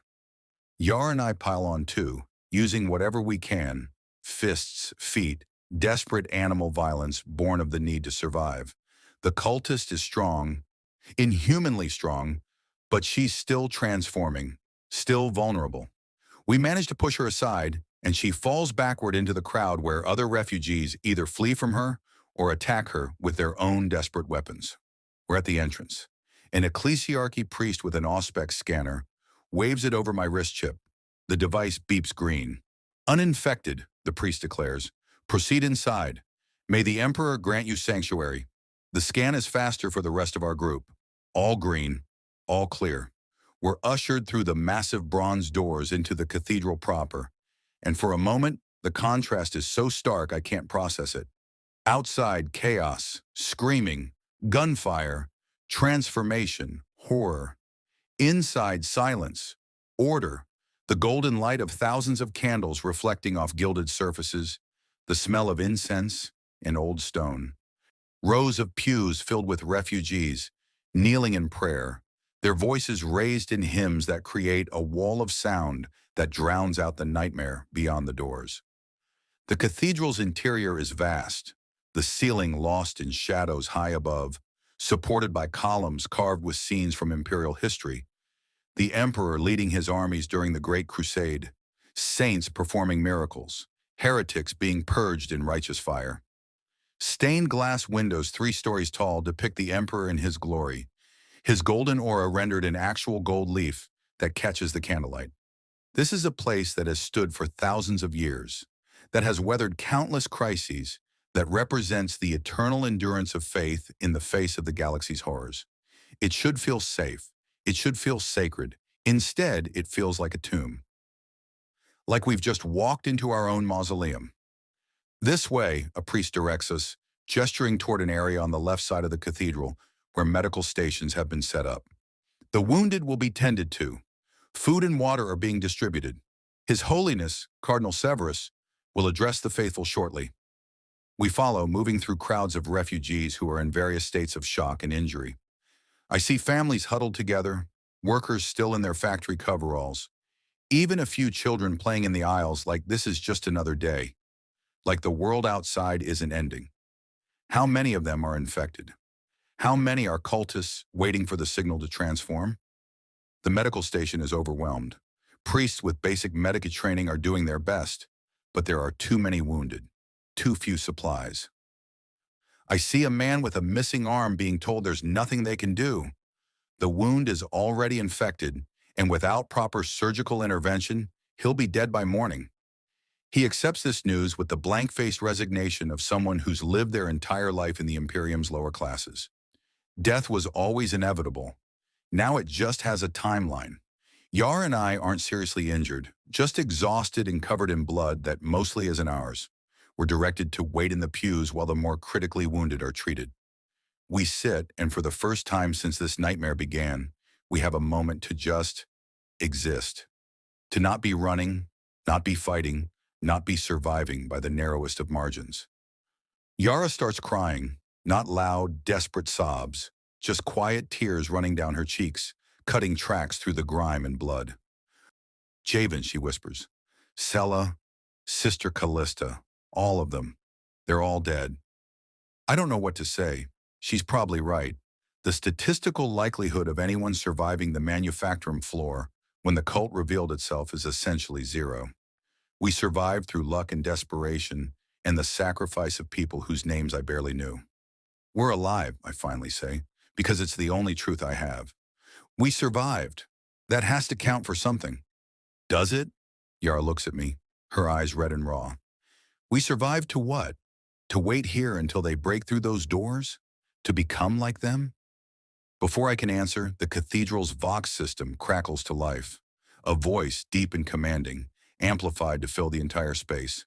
Faithful of the Imperium, children of the God Emperor, ye hear now the words of Cardinal Severus. A figure appears on a raised platform at the front of the cathedral. A man in elaborate crimson robes, wearing the symbols of the ecclesiarchy. His face harsh and angular, like it was carved from granite. Cardinal Severus looks exactly like what you'd expect from someone who's risen to power in the Imperial Church. Old, severe, absolutely certain of his righteousness. We face the ancient enemy, his voice booms. The Genestealer cult that has festered in our hive like a cancer has finally revealed itself. But we are the faithful. We are the Emperor's chosen. These walls have stood for 3,000 years, blessed by saints and martyrs. No Xenos corruption shall breach them. The crowd responds with fervent prayer, thousands of voices rising in unison. The Emperor protects. The Emperor protects. But I'm watching the Cardinal's face, and I see something that chills me more than anything I've seen so far. He's smiling. Not the grim determination of a leader rallying his people, not the fierce joy of righteous battle. He's smiling like someone watching a plan come together. The Cardinal's sermon continues, his voice echoing through the cathedral with the practiced cadence of someone who spent a lifetime commanding attention. He speaks of faith and sacrifice, of the Emperor's eternal vigilance, of how the righteous shall be saved while the heretic and the Xenos burn in holy fire. But I can't stop watching that smile. It's wrong. Everything about it is wrong. The old veteran is watching too. He's positioned himself near a pillar, his eyes constantly scanning, and when he notices me looking at the Cardinal, he gives the slightest shake of his head. A warning, don't speak, don't draw attention.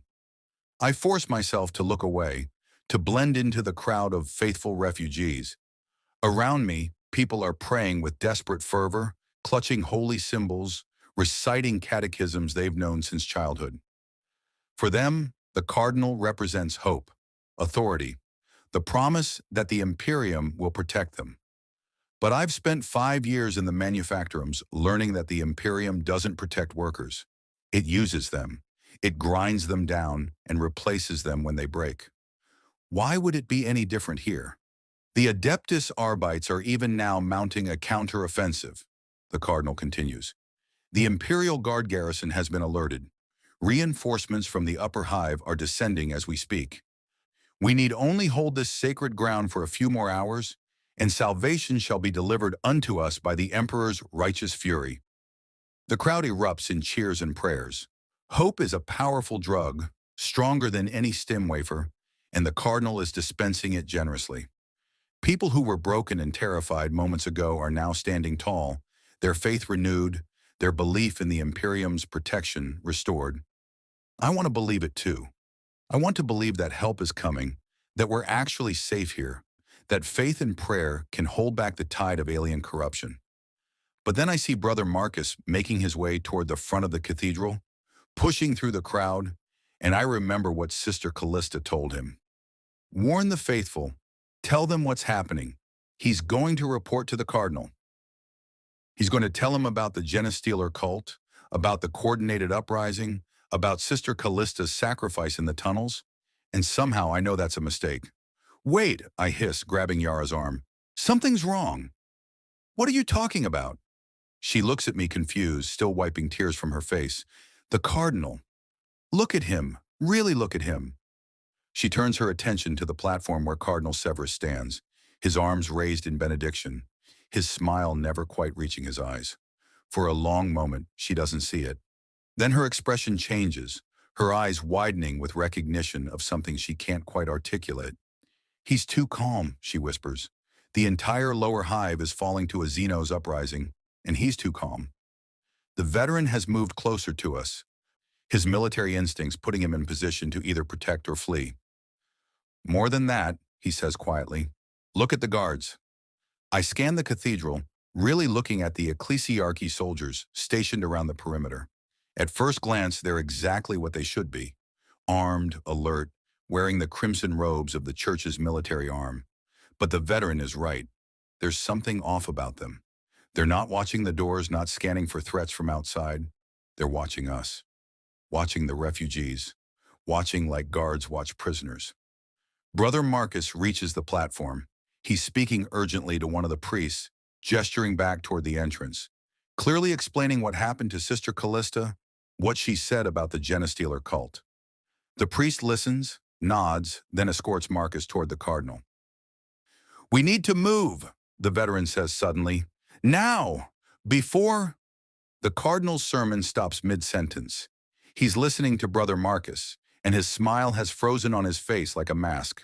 Then he raises one hand, and the gesture is casual, almost lazy. The priest standing next to Marcus pulls out a last pistol and shoots him in the head. The crack of the weapon echoes through the cathedral. Marcus's body falls, blood pooling on the sacred floor, and for a moment, nobody moves. Nobody breathes. The human mind doesn't process impossible things quickly. It takes time to accept that everything you thought was real has just shattered. Then the screaming starts. Faithful of the Imperium! The cardinal's voice booms over the chaos, amplified to impossible volume. The time of revelation is at hand. The true emperor, the four-armed emperor, calls his children to ascension. Those who resist shall perish. Those who embrace the gift shall be reborn. The ecclesiarchy soldiers raise their weapons, not to defend the refugees, but to control them. The doors we came through, the doors that were supposed to protect us, slam shut with a metallic boom that sounds like a death sentence. We're trapped. The cardinal's body begins to change. His crimson robes tear as extra limbs unfold from beneath them, as his spine elongates, as his face transforms into something that's almost human, but fundamentally alien. He's been infected for years, maybe decades, rising through the ranks of the ecclesiarchy, gaining trust and authority, all while serving a different master. Around the perimeter of the cathedral, other figures reveal themselves. Priests whose blessings were poison, soldiers whose loyalty was always to the patriarch, refugees who were never refugees at all, but cultists seated among us from the beginning. The trap is complete. We've been herded here like livestock, gathered into one convenient location, and now the slaughter begins. But this isn't just slaughter. The cultists aren't killing everyone. They're selecting, pulling people from the crowd, dragging them toward the lower levels of the cathedral where something waits. The patriarch, I realize. the creature that controls this entire cult. It wants to see its victims, to personally oversee their transformation or death. The back, the veteran shouts. There's always a back way out of religious structures, maintenance access, priest quarters, something. We run, pushing through the panicked crowd, dodging cultists who are too busy with other victims to notice us. The cathedral is chaos now. Prayers turn to screams, faith turned to terror. The stained glass windows depicting the emperor's glory now seem to mock us with their beauty. False promises rendered in colored light. A cultist blocks our path, fully transformed, its forearms ending in claws that drip with something toxic. The veteran swings his pipe, but the cultist catches it with one hand, then grabs him with another. The old man fights using every bit of his military training, but he's 70-something years old and exhausted beyond measure. Go! He screams at us as the cultist lifts him off his feet. Remember this. Tell someone. Don't let them. The cultist's jaws close on his throat, and his words become a gurgling choke. Yara and I run, leaving him behind, adding his sacrifice to the long list of people who've died buying us seconds of survival. We reach the back of the cathedral, where a narrow door is marked clergy only. It's locked, but I'm a factory worker. I know machines, know mechanisms, know how to bypass simple security when productivity demands it. I pull the wiring panel aside and short the circuit. The door clicks open. Beyond it, a narrow stairwell descending into darkness. No light, no guidance, just a black throat leading down into the unknown. But behind us, the cathedral is a massacre, and staying means death or transformation. Down, I say to Yara, though my voice shakes. We go down.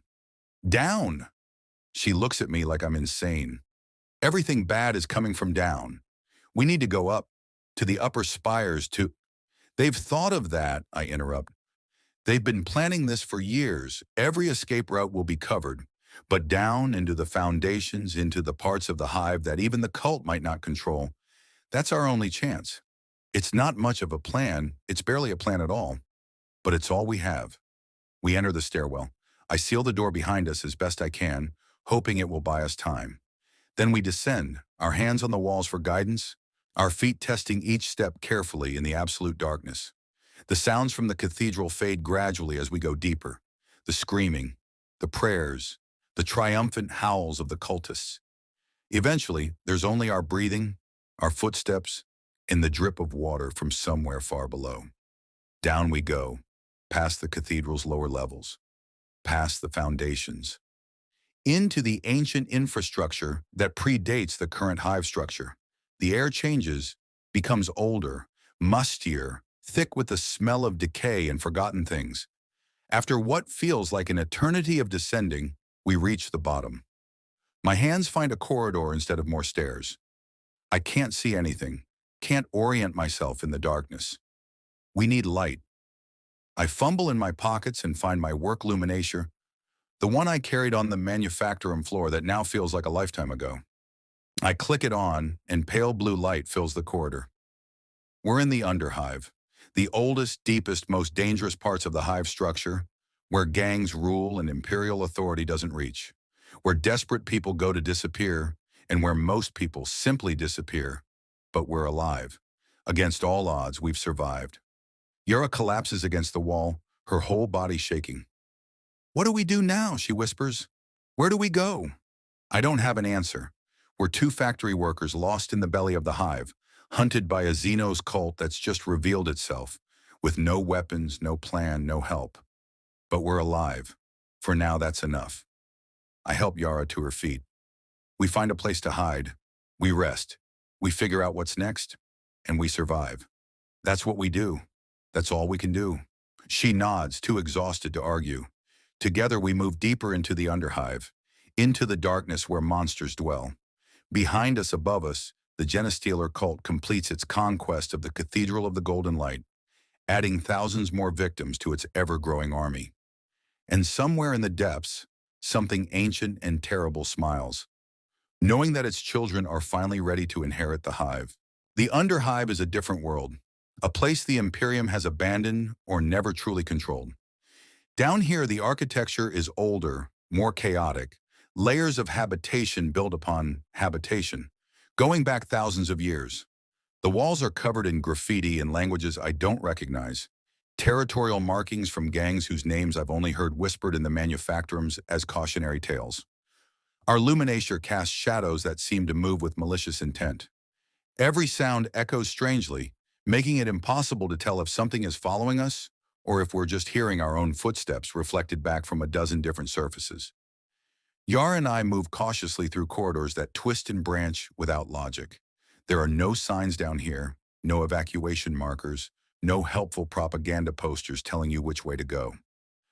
Just darkness and the smell of human waste and industrial runoff that's been accumulating for centuries. After 20 minutes of aimless wandering, we find what looks like an abandoned HAB unit. The door hangs open on broken hinges, revealing a space that's maybe 3 meters by 4 meters. It's filthy, covered in the detritus of whoever lived here last, but it has walls and a door that can be barricaded. Here, I tell Yara, we rest here. We enter and I drag a rusted metal cabinet across the doorway. It won't stop a determined attacker, but it might give us warning. Yara collapses in the corner, her body finally giving in to the exhaustion we've been fighting with stim chemicals and adrenaline for hours. I check my internal chrono, the one that's been ticking in the back of my mind since my shift started a lifetime ago. It's 1947. I've been on my feet for almost 15 hours. My shift would have ended at 1930, and I would have returned to my sleep pod in Hab Block Gamma 77, eaten my evening ration, and collapsed into dreamless sleep. Instead, I'm in the Underhive, covered in blood, hunted by Xenos creatures, and watching everything I've ever known collapse into chaos. We can't stay here, Yara says quietly. She's curled up in the corner, hugging her knees to her chest. They'll find us. They found everyone else. Maybe, I admit, settling down against the opposite wall. But we need to rest. We need to think. Running blind just means dying tired. She's silent for a long moment. Then, what did Sister Callista call them? Genestealers? That's what she said. You know what that means. Yara looks at me, her eyes hollow in the luminature's glow. It means the Imperium has encountered these things before. It means there's a name for them, protocols for dealing with them, which means the Imperium knows how to respond, I finish, with overwhelming force, with purging, with exterminatus. Yara whispers the word like a prayer. They'll kill the entire hive rather than let the infection spread. Exterminatus. I've heard the term before, whispered by older workers who claim to have served on warships before being reassigned to factory duty. The complete annihilation of a world, orbital bombardment that cracks continents and boils oceans, the absolute last resort when a planet is deemed irretrievably lost to corruption. 16 billion people live on Mordian Quintus. Families, children, workers who've never done anything wrong except have the misfortune of being born on a hive world where a genestealer cult took root. The Imperium will kill them all rather than risk the infection spreading. How long, Yara asks. How long until they make that decision? I don't know, I say honestly. Days? Weeks? The Imperium moves slowly, but when it moves, it's absolute. They'll assess the situation, determine if conventional forces can retake the hive. If not, we're all dead anyway. Whether the Genestealers get us or the Imperium's mercy does, the result is the same. A sound from outside the HAB unit makes us both freeze. Footsteps, multiple sets, moving through the corridor. Not the skittering of Genestealer hybrids, but human footsteps. Boots on metal. Voices, speaking in accents thick with Underhive dialect. Saw them come down here, I'm telling you. 2 of them. Factory workers by the look of it. Factory workers in the Underhive means opportunity, another voice responds. Strip 'em, sell the clothes. Organs might fetch something if they're still fresh. Gangers, of course. The Underhive is ruled by gangs, and to them, we're just prey that's wandered into their territory. I catch Yara's eye and put a finger to my lips. We kill the Luminature, plunging the HAB unit into absolute darkness. Maybe they'll pass by. Maybe they won't check every abandoned HAB. Maybe the cabinet blocking the door scrapes across the floor as someone pushes from outside. Lock themselves in here like rats in a trap, one of the gangers laughs. I stand, feeling for anything in the darkness that could serve as a weapon. My hand closes on a piece of broken pipe, maybe half a meter long. It's better than nothing. The cabinet topples with a crash, and light floods in. Actual electric light from portable illuminators, bright enough to make us wince after the darkness. Three gangers stand in the doorway, wearing mismatched armor scavenged from a dozen different sources. They're armed with auto pistols and crude melee weapons. The lead ganger grins, revealing teeth filed to points. Well, well, two little factory rats far from home. You know the toll for entering Skullbreaker territory? We don't have anything, I say, keeping my voice steady. We're refugees. The upper levels are overrun. We're just trying to survive. Overrun? The ganger's grin falters. Overrun by what? Stealers, Yara says, and I want to shush her, but it's too late. The cult revealed itself. They've taken the manufactorums, the hab blocks, even the cathedral. It's all falling. The three gangers exchange looks. Whatever bravado they had deflates slightly. Stealers, the lead ganger repeats. That's bad. That's extinction level bad. You know about them? I ask, surprised. Everyone in the Underhive knows about Stealers, he says, his filed teeth disappearing as his expression turns grim. They've been here forever, in the deepest parts, the places even we don't go. We thought they were contained, thought the cult kept to themselves in the dark. But if they've revealed themselves, if they're moving into the upper levels, then we're all dead, another ganger finishes. The Imperium won't risk it spreading. They'll burn the whole hive. There's a moment of shared understanding between us. Prey recognizing that we're all facing the same predator. The social hierarchy that would normally apply, gangers dominant, factory workers victims, suddenly seems irrelevant in the face of planetary extinction. You got anywhere to go? The lead ganger asks. Any plan besides hiding in an abandoned hab until you starve? No, I admit. We were just trying to survive the next hour. He nods slowly, then makes a decision. Come with us. The Skullbreakers have a stronghold deeper in. It's fortified, defended. If the Stealers come, we'll at least have walls and guns. Better than dying alone in the dark. It could be a trap, taking us prisoner, selling us as slaves or organ meat like they originally planned. But Yara and I exchange glances, and we both know we don't have better options. Lead the way, I say. The gangers take us deeper into the Underhive, through territories marked with gang symbols and corpses hung as warnings. We pass through checkpoints where armed sentries challenge us, but our guides vouch for us, explaining about the Stealer uprising. The news spreads fast. By the time we reach the Skullbreaker stronghold, a converted industrial complex built into the Hive's foundations, there's already a gathering of gang leaders, all of them arguing about what to do. The stronghold is impressive in a brutal way. Walls reinforced with scavenged metal plates, gun emplacements overlooking every approach, a central command area where someone has somehow rigged together a functioning Vox array from salvaged equipment. A woman sits at the Vox array, her face cybernetically enhanced with augmetic eyes that glow red in the dim light. She's listening to multiple channels, her expression growing darker with each transmission.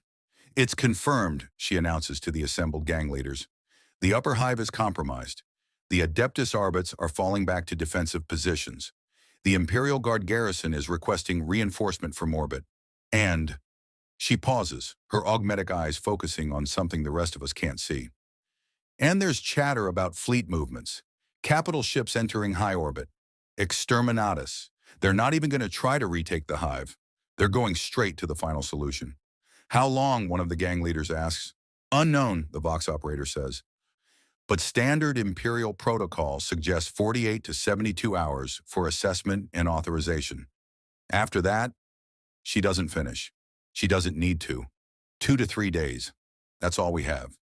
2 to 3 days before the Imperium decides whether Mortian Quintus is worth saving or should be reduced to radioactive ash.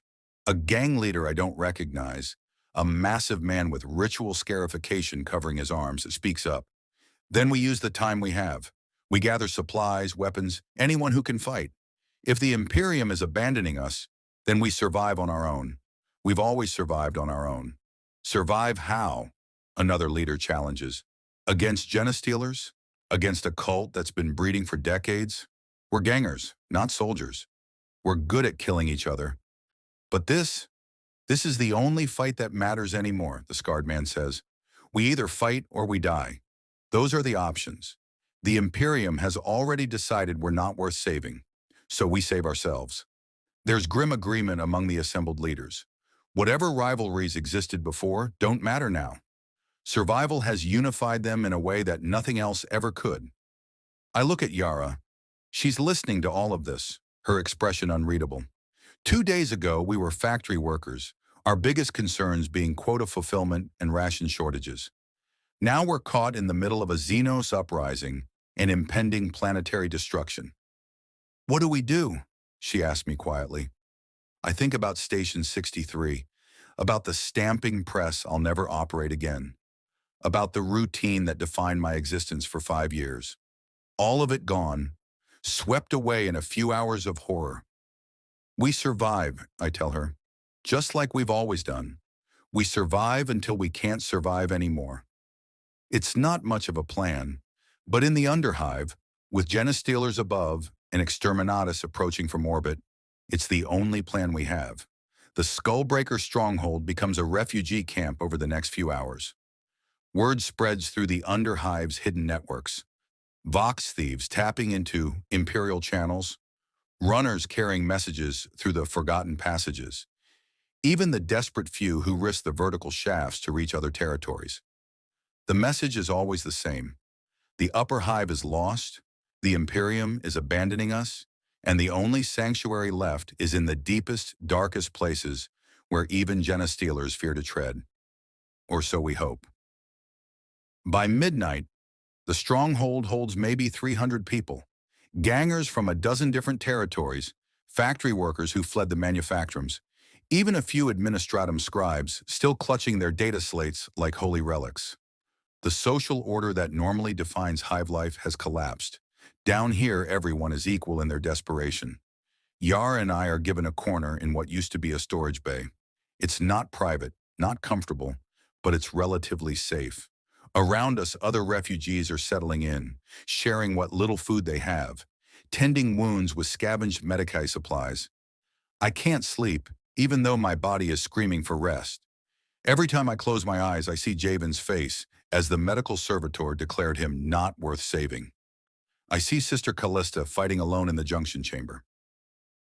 I see the old veteran being lifted off his feet by the Genestealer hybrid. I see Brother Marcus's head exploding as the corrupted priest shot him. So many dead, so many sacrifices. And for what? To buy us a few more hours of existence before the Imperium decides we're not worth the effort of saving?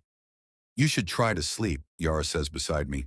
She's not sleeping either, her eyes open and staring at the ceiling. We don't know when we'll get another chance. Can't, I admit. Every time I try, I see them. Everyone we left behind. Me too, she whispers. But Kale, we didn't leave them behind. They bought us time. They chose to fight so we could run. If we don't survive, if we just give up now, then their deaths meant nothing. She's right. I know she's right. But knowing doesn't make the guilt any easier to bear. A commotion near the stronghold entrance draws our attention. New arrivals being escorted through the checkpoints by armed guards. I recognize one of them immediately. A woman in the tattered remains of Mechanicus robes, her augmetic implants sparking and damaged. It's the tech worker who got us onto the cargo elevator, the one who prayed to the Omnissiah as we ascended away from the manufactorum floor. She survived. I get up and make my way toward her. She's being questioned by the gang leaders, explaining what she saw in the upper levels. Her voice is mechanical, filtered through a damaged Vox unit in her throat that makes every word sound like grinding gears. Systematic, she's saying. The cult's movements are coordinated, strategic.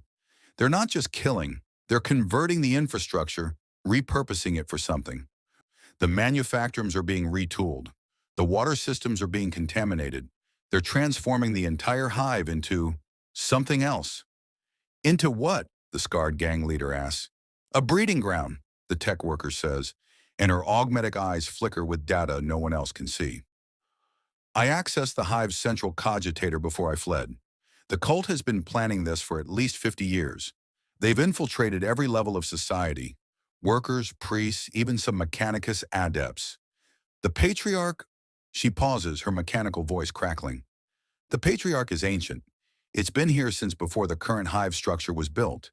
It's been waiting, breeding, spreading its infection through generations. 50 years. The cult has been here my entire life, working in secret, corrupting from within.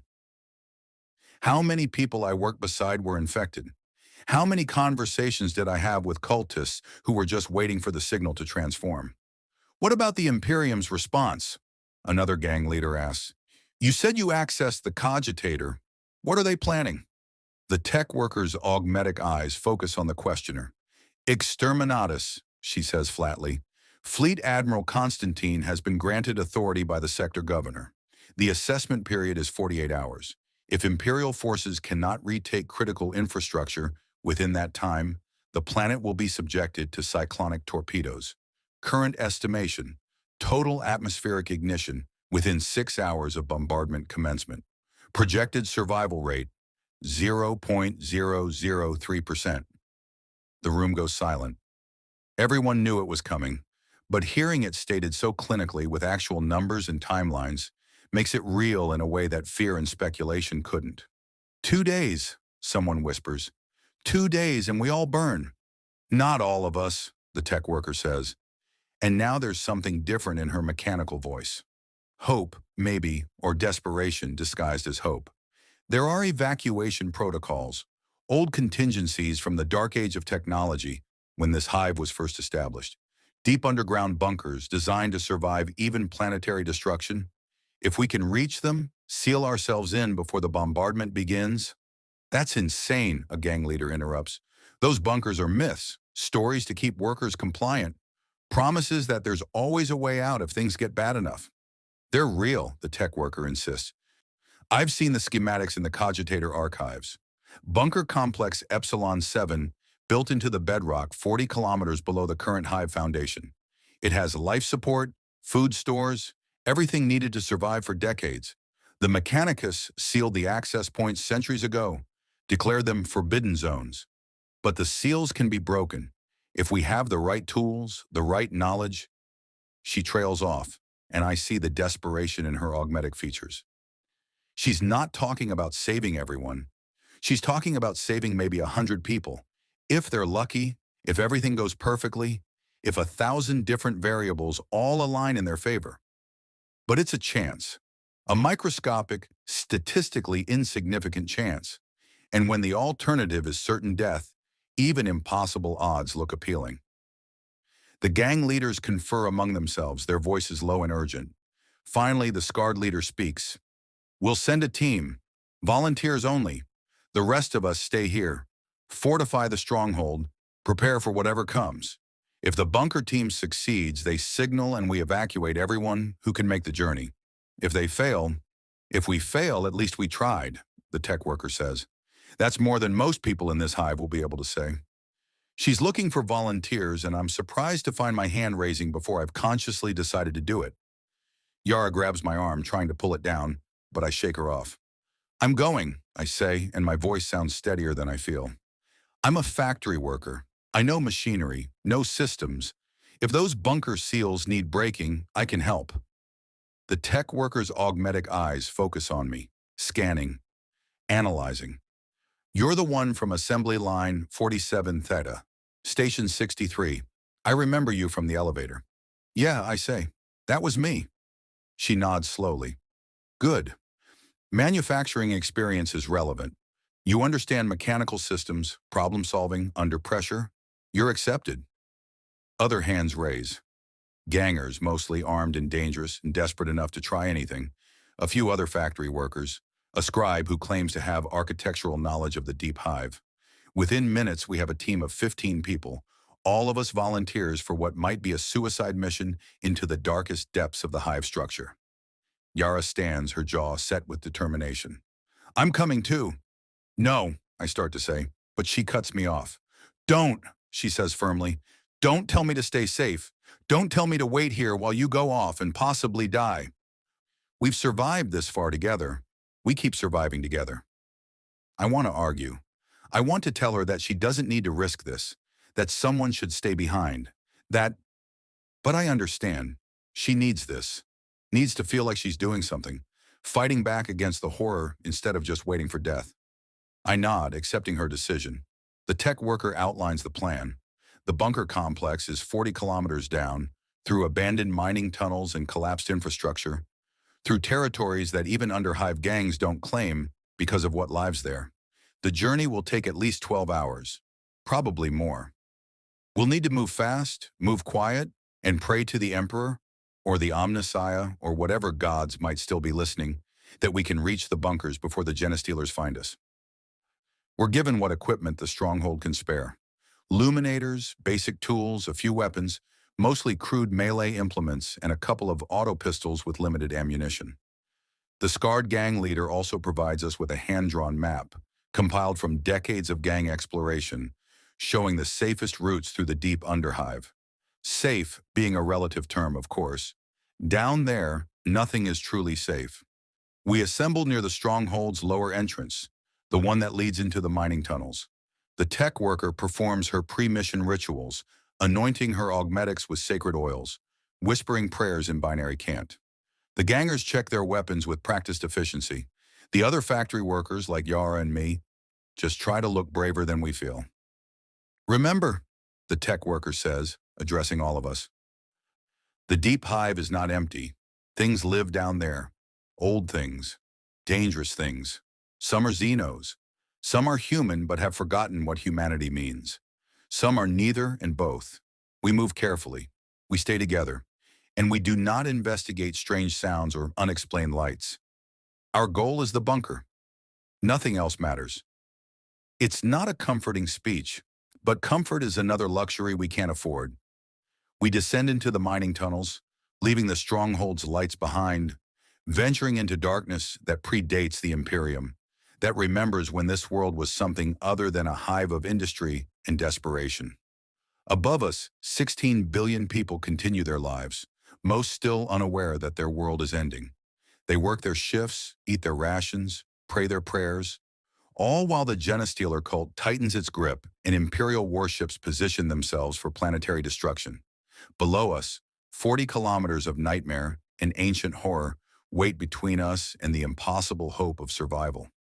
We walk into the darkness, our luminators casting small circles of light that seem pathetically inadequate against the absolute black that surrounds us. And somewhere in that darkness, something ancient and hungry stirs, sensing prey entering its domain. The mining tunnels are claustrophobic nightmares carved through solid rock by machines that stopped functioning centuries ago. The walls still bear the marks of industrial excavators, deep gouges in stone, blast patterns from controlled explosives, and occasionally, the fossilized remains of workers who died during the tunneling and were simply incorporated into the structure rather than retrieved. Our group moves in single file, the tech worker at the front with her augmetic eyes providing enhanced vision in the darkness. I'm positioned in the middle, with Yara directly behind me and several gangers bringing up the rear. The silence is oppressive, broken only by our footsteps, our breathing, and the occasional drip of water from somewhere unseen. 3 hours into our descent, we find our first evidence that we're not alone down here. It's subtle at first. Scratch marks on the stone walls that look too deliberate to be natural erosion, too organic to be machine-made. Then we start seeing refuse, gnawed bones that might be human or might be something else. Scraps of clothing so old they disintegrate when touched, and strange symbols painted in substances I don't want to identify. Underhive tribes, one of the gangers whispers, went feral generations ago. They're territorial, hostile to outsiders. How hostile? Yara asks. Cannibalistic hostile, the ganger replies. They'll eat you while you're still alive if they catch you. Best hope is they don't notice us passing through. The tech worker raises a hand, signaling us to stop. Her augmetic eyes are focused on something ahead, processing information in spectrums we can't see. Movement, she says quietly. 30 meters forward, multiple heat signatures. At least a dozen, possibly more. They're positioned to ambush. Can we go around? I ask. She consults her internal mapping systems, comparing the gang-provided charts with data she's extrapolating from environmental readings. Alternate route adds 4 hours to our journey. We're already behind schedule due to that collapsed section we had to bypass. 4 more hours might mean the difference between reaching the bunker before the bombardment or dying in transit. The math is brutal but simple. We either risk the ambush and save time, or take the safe route and possibly die to Imperial firepower instead of feral tribesmen. The scarred gang leader, his name is Vex, I've learned, makes the decision. We push through, fast and aggressive, show strength and maybe they'll let us pass, show weakness and we're meat. We advance cautiously, weapons ready. The Luminator's light pushes back the darkness, revealing more details of the tunnel ahead. The walls here are covered in crude art, handprints in blood, stick figures engaged in acts of violence, symbols that might represent gods or might just be the mad scribblings of people who've spent too long in the dark. The ambush comes from above. They drop from crevices in the tunnel ceiling, screaming in a language that's devolved from Low Gothic into something barely recognizable as human speech. There are 15 of them, maybe more, dressed in rags and scraps of scavenged armor, their faces painted with ash and their teeth filed to points like the gangers, but more extreme, more ritualistic. Vex was right about showing strength. The gangers respond immediately, firing their autopistols in controlled bursts while the melee fighters surge forward with blades and clubs. It's brutal, efficient violence born from lifetimes of survival in the Underhive. One of the feral tribesmen comes at me with a crude spear made from sharpened rebar. I dodge left, my factory worker reflexes serving me well, and grab a chunk of loose rock from the tunnel floor. I swing it with all my strength, catching him in the temple. The impact sends him sprawling, and I don't wait to see if he gets back up. Yara's fighting too, using a piece of pipe she picked up at the stronghold. She's not skilled, not trained, but she's desperate, and that counts for something. A tribeswoman grabs at her, and Yara brings the pipe down on her skull with a sickening crunch. The fight lasts maybe 90 seconds. When it's over, 8 of the tribesmen are dead. The rest fled back into the darkness. We've lost one of our group, a ganger who took a spear through the throat and bled out before anyone could help him. The tech worker examines the body with clinical detachment, removes anything useful, and we leave him there. There's no ceremony, no words, just the practical necessity of continuing forward because stopping means death. We push deeper into the tunnels and the environment begins to change. The workstone gives way to natural caverns, vast spaces carved by ancient water flows long since dried up. Our illuminators can't penetrate the full extent of these spaces. The light just disappears into blackness above and around us, revealing only small islands of visibility in an ocean of dark. Strange formations rise from the cavern floors, stalagmites, stalactites, and other geological features that look almost organic in their complexity. Some of them have been modified, carved with the same crude symbols we saw in the tribal territory. Others have something worse, genestealer markers, the 4-armed sigils that indicate the cult's presence. They've been here too, Yara whispers, her voice tight with fear. How deep does their infection go? All the way down, the tech worker responds. The patriarch has been breeding for generations. Its children could be anywhere in the hive structure, from the highest spires to the deepest caverns. We're never truly safe from them. It's not comforting, but it's honest. Honesty is all we have left. At the 8-hour mark, we stop for a brief rest in a defensible position, a narrow choke point where we can see anything approaching from either direction. We share what little food we have, mostly protein bars from the stronghold and water filtered through jury-rigged purification units. I'm sitting next to the tech worker, and for the first time, I ask her name. In all of this, in all the horror and desperation, I never learned it. Magos Initiate Theta 77, she says, her mechanical voice carrying a hint of something that might be humor. But down here, titles seem irrelevant. You can call me Theta. Kyle, I respond, and this is Yara. Theta nods, her augmetic eyes dimming slightly in what might be the machine equivalent of fatigue. I was on shift in the manufactorum when the uprising began.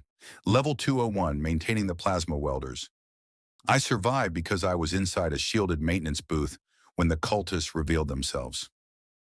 I watched my fellow tech priests transform, watched them tear apart the machines they once worshipped. It was wrong, offensive to the Omnissiah on levels I lack vocabulary to express. How did you escape? Yar asks. I ran, Theta says simply. I abandoned my post, abandoned my duty, and ran like a coward. The Mechanicus would call it failure. I call it survival. Down here, the distinction seems meaningless. We're all failures by someone's standards. Factory workers who abandoned our quotas. Gang members who fled their territories. A tech priest who forsook her oaths. A galaxy of broken people trying desperately to live one more day. Tell me about the bunker, I say. The real truth, not the hopeful version you told the gang leaders. What are our actual chances? Theta's augmetic eyes focus on me, and for a moment I think she's going to lie. Going to maintain the optimistic facade. Then she sighs, an entirely human sound that seems wrong coming from someone so augmented. The bunkers were designed to save the Hive's elite in case of catastrophic failure, she says. Administrative officials, Mechanicus leadership, wealthy guild masters, they were never intended for workers or gangers or anyone the Imperium considered expendable. The access codes are locked behind encryption that would take years to break. The physical seals are reinforced to withstand orbital bombardment. And even if we somehow get inside, the life support systems haven't been maintained in centuries. They might not work. The food stores might have degraded. The water recyclers might be contaminated. So we're marching toward another false hope, Yara says bitterly. Maybe, Theta admits. Or maybe we get lucky. Maybe the systems still function. Maybe we find a way inside. Maybe the Imperium decides to spare the planet after all. Maybe is all we have. Maybe in prayer, and the slim possibility that we're not all doomed. It's the most human thing I've heard her say, the most honest. We resume our journey after the brief rest, descending ever deeper into the planetary bedrock. The temperature drops the further we go. Not cold exactly, but cooler than the manufactured heat of the manufactorums. Cool enough that I can see my breath misting in the luminator light. At 12 hours, we encounter something that makes the feral tribes and genestealer symbols seem almost mundane. The cavern opens into a space so vast our luminators can't find the far wall. And in the center, rising like a monument to forgotten gods, is a structure. Not natural formation, not human construction from any era I recognize. It's alien, smooth black surfaces that seem to absorb light rather than reflect it, angles that hurt to look at directly, proportions that violate every principle of architecture I've ever known. What is that? Someone whispers. Unknown, Theta says, but her voice carries an edge of fear that her augmetic filters can't quite suppress. Pre-imperial, possibly Xenos origin. We should not. A sound echoes from within the structure. Not mechanical, not organic. Something between the two. A resonance that makes our teeth ache and our bones vibrate. Move, Vex orders. Away from that thing, now. We skirt the edge of the cavern, giving the alien structure as wide a berth as possible. But I feel it watching us, not with eyes, but with something else. Some form of awareness that predates human understanding. This is what lives in the deep hive, in the places even the Imperium forgot. Ancient things, waiting things, patient things that have watched civilizations rise and fall, and rise again. We escape the cavern without incident, but the knowledge weighs on us. This planet, this hive, is built on foundations we don't understand. We think we own this world, but we're just temporary residents in spaces that belong to horrors beyond our comprehension. Another 4 hours of descent, through tunnels that are clearly approaching the bedrock layer. The air tastes different here. Older, staler, like breathing in the compressed atmosphere of millennia. And finally, at 18 hours since leaving the stronghold, Theta stops at a massive sealed door built into the tunnel wall. Bunker Complex Epsilon 7, she announces. We've arrived. The door is 3 meters tall, 2 meters wide, made of some alloy that's survived centuries without visible corrosion. The Mechanicus cog symbol is engraved in the center, and below it, warning text in High Gothic.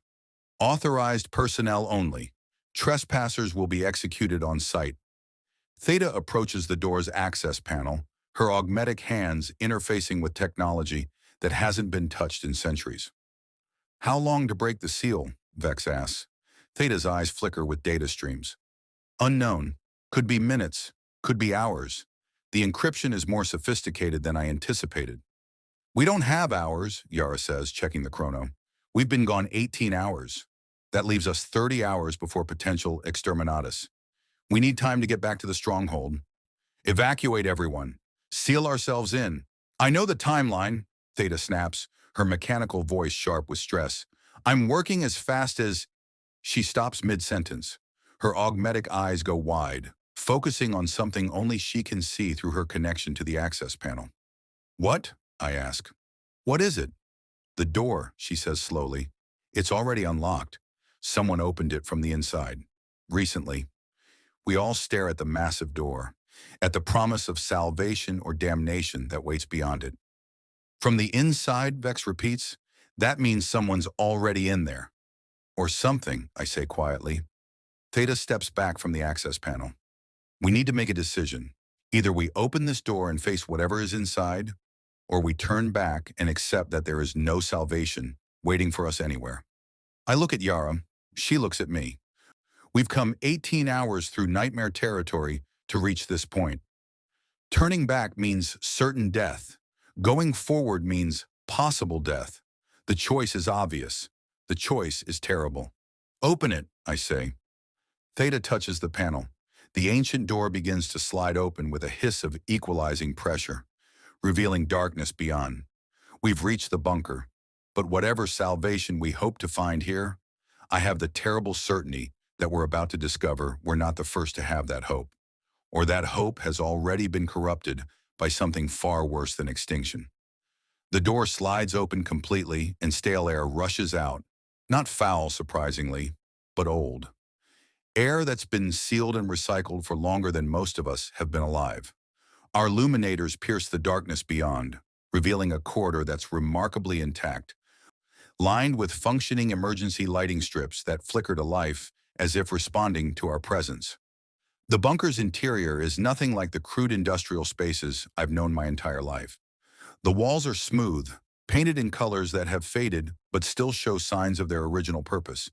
Directional markers in yellow, hazard warnings in red, decontamination zones in white.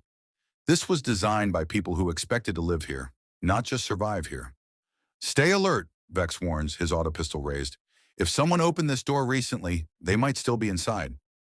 We advance slowly, our footsteps echoing in the empty corridor. The emergency lighting continues to activate as we move, creating a path of illumination that leads deeper into the complex. The technology is old but functional, maintained by automated systems that have continued their work long after the humans who programmed them died or forgot this place existed. The first chamber we enter is a decontamination bay, shower stalls, medical scanners, containment units designed to strip away contamination before allowing entry to the deeper bunker. The equipment looks unused, pristine, as if waiting for occupants who never came. This way, Theta says, consulting data that's streaming into her augmetic eyes from the bunker systems. Main living quarters are 3 levels down. Life support control is 5 levels down. If we're going to determine if this place is viable, that's where we need to go. We descend through the bunker levels via a wide stairwell clearly designed for mass evacuation in reverse, bringing people down into safety rather than up toward danger. Each level we pass shows signs of long-term planning. Dormitories with rows of bunks, communal kitchens with industrial-scale food preparation equipment, even recreation areas with faded murals depicting the Emperor's glory. This bunker could hold thousands of people, tens of thousands maybe. It's a city beneath the city, a complete self-contained habitat designed to preserve humanity through apocalypse, and it's completely empty. Where is everyone? Yara whispers, voicing what we're all thinking. If someone opened the door from inside, where did they go? We find our first clue on level 3 in what appears to be a command center. The room is filled with cogitator stations, communications equipment, status displays showing the bunker's various systems. And at one station, slumped in a chair, is a body. It's mummified, desiccated by the dry air, preserved more than decayed. The uniform is recognizable, administratum official, high ranking based on the insignia. On the desk in front of the corpse is a data slate, its screen still faintly glowing. Theta approaches carefully and retrieves the slate. Her augmetic eyes scan its contents, processing the information. Personal log, she says, her mechanical voice flat. This is interesting. What does it say? Vex demands. Theta reads aloud, her voice taking on the cadence of the dead official's words. Day 3, 847 of isolation. The bunker systems continue to function within acceptable parameters, though food stores are nearly depleted. We made a mistake sealing ourselves in here. The event we feared, the Genestealer uprising, never resulted in exterminatus. The Imperium retook the upper hive. Life went on. But we were too afraid to unseal the doors, too convinced that opening them would expose us to contamination. Now we're too few and too weak to leave, even if we wanted to. The others have died one by one. Starvation mostly, some to disease that our limited medical supplies couldn't treat. I am the last. I've spent the past week trying to override the seal protocols, to unlock the doors so that maybe someone will find our remains. We'll learn from our mistake. If you're reading this, I succeeded. The doors are open. This bunker is yours. Use it better than we did? Don't let fear trap you like it trapped us. The Emperor protects, but sometimes the Emperor's protection requires the courage to face the world rather than hide from it. The silence that follows is profound. These people sealed themselves in for safety, then died slowly over years because they were too afraid to check if the danger had passed. They could have left at any time, could have returned to the world, but paranoia and fear kept them locked in their tomb. How long ago? Yara asked quietly. Theta checks the date stamps. The last entry was made approximately 230 years ago. They died centuries ago, and their automated systems have just been running, waiting. 230 years of empty preservation, systems maintaining a habitat for ghosts. It's eerie and sad and somehow perfect for the Imperium. Even our salvation is haunted by the mistakes of those who came before. The important question, Vex says, his pragmatism cutting through the melancholy, is whether this place still works. Can it still support life? Can it save us? Theta moves to the command center's main cogitator, interfacing directly through ports in her augmetic hands. Data streams across her eyes as she accesses decades of diagnostic reports, system logs, automated maintenance records. Life support is functional, she announces after several minutes. Atmosphere recyclers are operating at 73% efficiency, degraded but adequate. Water purification systems are at 89%. Power generation from the geothermal taps is stable. Food stores, she pauses, accessing different data streams. Depleted. The original refugees consume most of it. There are emergency ration stores that have exceeded their shelf life by 2 centuries. But with proper processing, they might be edible. Maybe. So we can breathe and drink, but we might starve, Yara summarizes. In the short term, we survive, Theta says. In the long term, that depends on many factors. But for the immediate crisis, for surviving exterminatus, this bunker will work. We can seal ourselves in, wait out the bombardment, and emerge when it's safe. If it becomes safe, I add, if the Imperium actually destroys the Genestealer cult, if the planet remains habitable, if a lot of things, still better odds than staying topside, Vex points out. He's already making calculations, planning logistics. How many can this place hold? Designed capacity was 50,000, Theta says. Current functional capacity, accounting for degraded systems and limited resources, perhaps 10,000 for 6 months. After that, we'd need to establish surface access, begin reclaiming food production capabilities, reconnect with whatever remains of Imperial authority. 10,000 people. There are 300 at the Skullbreaker stronghold. Maybe a few thousand more scattered throughout the Underhive who might be able to reach this place if word spreads. We might actually save a meaningful number of lives. Or we might just die slower than everyone else. We need to return to the stronghold, Vex decides. Report what we found. Organize an evacuation. We've got, he checks his chrono, approximately 28 hours before potential exterminatus. It'll take us maybe 16 to 18 hours to get back through the tunnels. That leaves 10 hours to evacuate everyone, get them down here, and seal the doors. It's tight, impossibly tight, but it's a plan, and having a plan is better than having nothing. We're preparing to leave when Theta suddenly freezes, her augmetic eyes widening. "Wait," she says, her mechanical voice carrying an edge of panic. "I'm detecting something in the bunker's sensor logs. Recent activity, within the past 3 hours." "What kind of activity?" I ask, though part of me doesn't want to know. "Movement in the lower levels," Theta says, accessing more detailed data. "Thermal signatures, multiple contacts. They're not human baseline. The temperature readings are too low. The body mass distribution is wrong. Genostealers. They're already here." "How many?" Vex asks, his weapon coming up. "Unknown," Theta says. "The sensors are old, degraded, but at least a dozen contacts, possibly more. They're concentrated on level 7, near the geothermal power systems." The bunker suddenly feels less like salvation and more like another trap. The Genostealers found this place before we did, have been using it for something. Breeding, maybe. Or hiding. Or waiting for exactly this moment when desperate humans would flock to the one place that promises safety. "We can't evacuate people here if it's already compromised," Yara says, her voice tight with despair. "We can't lead thousands of refugees into a nest of Genostealers." "Then we clear them out," Vex says flatly.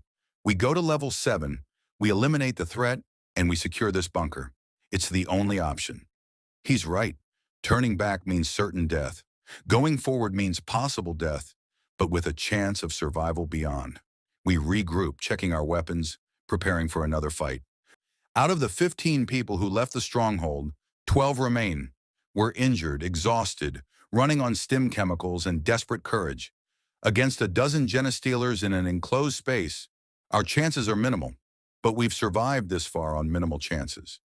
We descend to level 7, moving through the bunker's empty corridors like ghosts haunting our own future tomb. The emergency lighting here flickers more erratically, and we can hear sounds.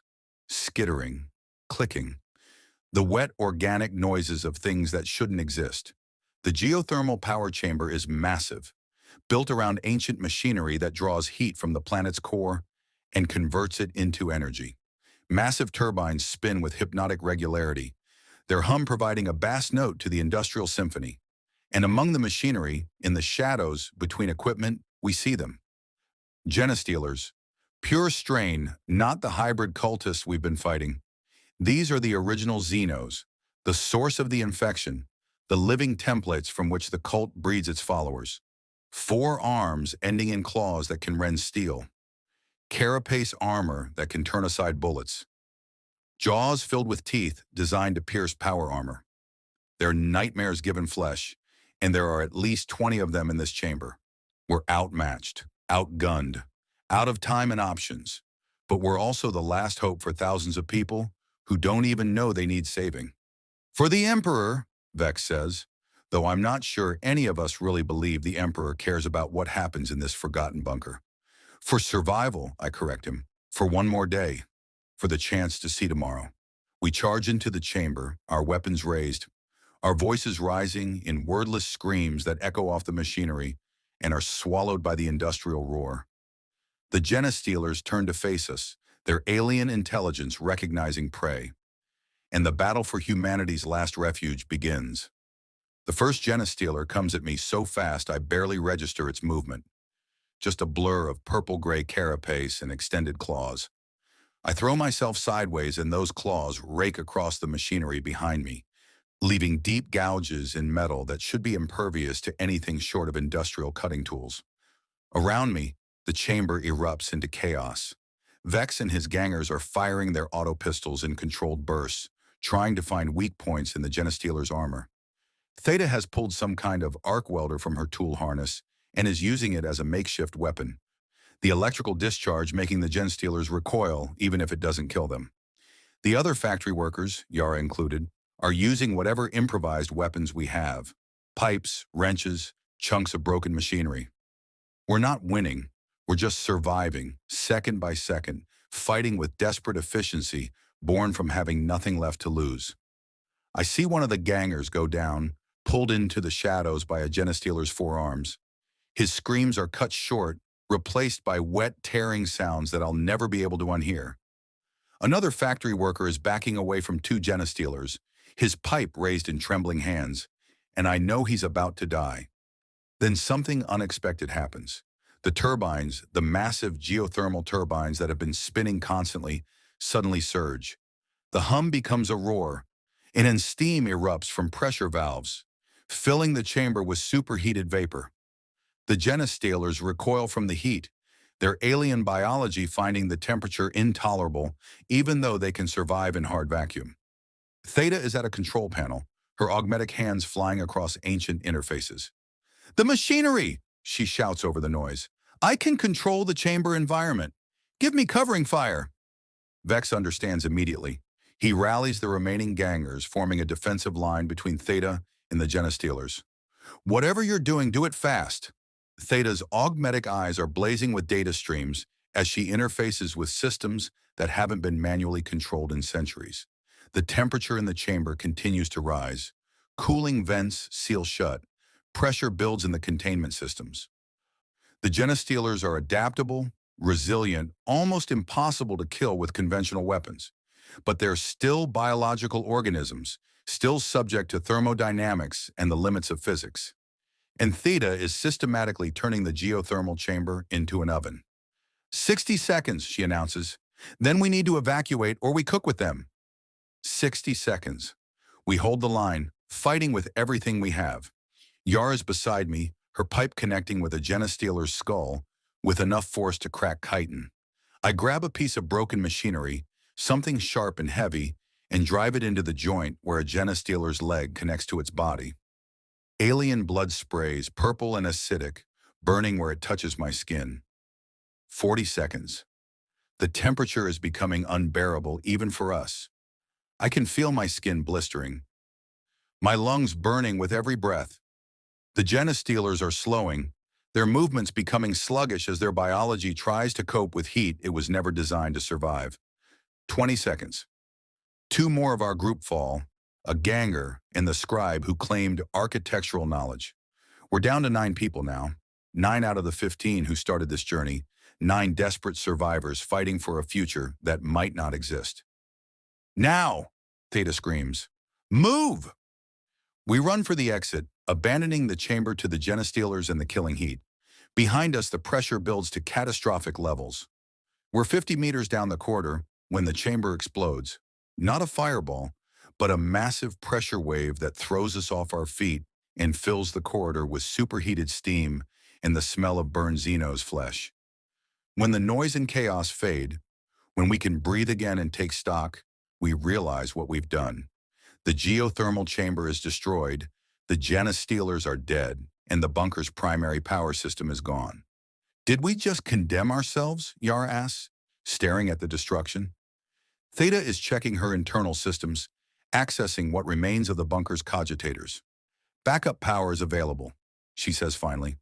"Solar collectors on the surface, battery reserves, auxiliary generators. It won't support 50,000 people, but it will support 10,000. We've lost capacity, but not viability. 9 of us remain. 9 people who've fought through hell to reach this place, who've sacrificed everything to secure humanity's last refuge on this doomed world. 9 people who might have just saved thousands, or 9 people who've just guaranteed a slower death." "We need to return to the stronghold," Vex says. His voice is hoarse, his face covered in burns and blood. "We need to evacuate everyone while there's still time." We make the return journey in 13 hours, pushing ourselves beyond exhaustion, beyond pain, beyond anything we thought humanly possible. The tunnels are just as dangerous on the return trip. But somehow we make it through, past the feral tribes, past the alien structure, through the mining tunnels and back to the Skullbreaker stronghold. When we arrive, the stronghold is in chaos. Word has spread about the Genistealer uprising, and refugees have been pouring in from across the Underhive. There are maybe 2,000 people here now, far more than the stronghold can hold, all of them desperate and terrified and looking for leadership. Vex takes charge immediately, his gang authority reasserting itself. He organizes the evacuation with military precision, Groups of 50, staggered departures to prevent bottlenecks in the tunnels, armed guards at the front and rear of each group. Theta provides copies of the route we took, marking the dangers and safe passages. The evacuation takes 9 hours. 9 hours of moving thousands of desperate people through nightmare territory, losing some to the tribes, losing some to exhaustion, losing some to simple bad luck. But most make it. Most reach the bunker and descend into its depths, seeking shelter from the approaching storm. I'm in the last group to leave the stronghold with Yara and Vex and Theta. As we seal the stronghold's doors behind us, I check my chrono one final time. We have 2 hours until the Exterminatus window opens. The final descent to the bunker is surreal. We're walking through tunnels we've traveled multiple times now, past landmarks that have become familiar. The alien structure, the tribal territory, the mining tunnels, each one a chapter in the story of our survival. We reach the bunker with 40 minutes to spare. The massive doors are open, refugees still streaming in, and Theta is at the control panel preparing to seal us in. She's calculated everything: atmospheric pressure, life support capacity, food and water rationing, every variable that will determine whether we live or die in the coming months. Everyone's inside, Vex reports, doing a final head count. 2,347 people. We saved 2,000 people. Out of 16 billion. It's a number so small it's almost meaningless, but it's also 2,347 people who won't burn when the Imperium's judgment falls. 2,347 chances for humanity to continue on this world. Theta begins the sealing sequence. The massive doors start to close, and I take one last look at the tunnel beyond, at the darkness that's been our home and our nightmare for the past 2 days. Then the doors seal with a final definitive boom. The locks engage. The bunker is sealed. We're safe, or as safe as anyone can be 40 kilometers underground, while the Imperium prepares to sterilize the surface. For 6 hours, we wait in silence. The bunker's ancient speakers carry no information from the surface.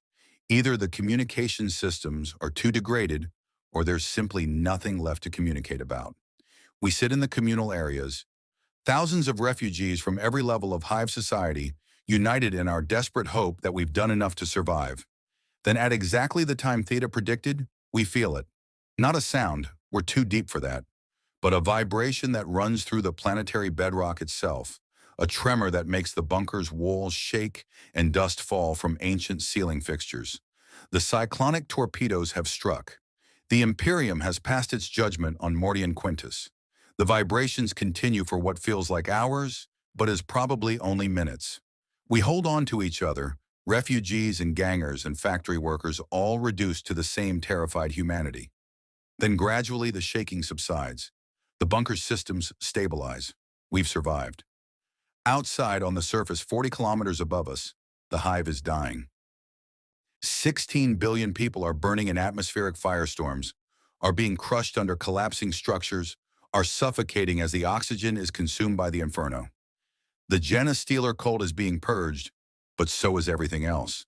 The manufactorums where I spent 5 years of my life, the hab blocks where families lived and died, the cathedral where we thought we'd find sanctuary.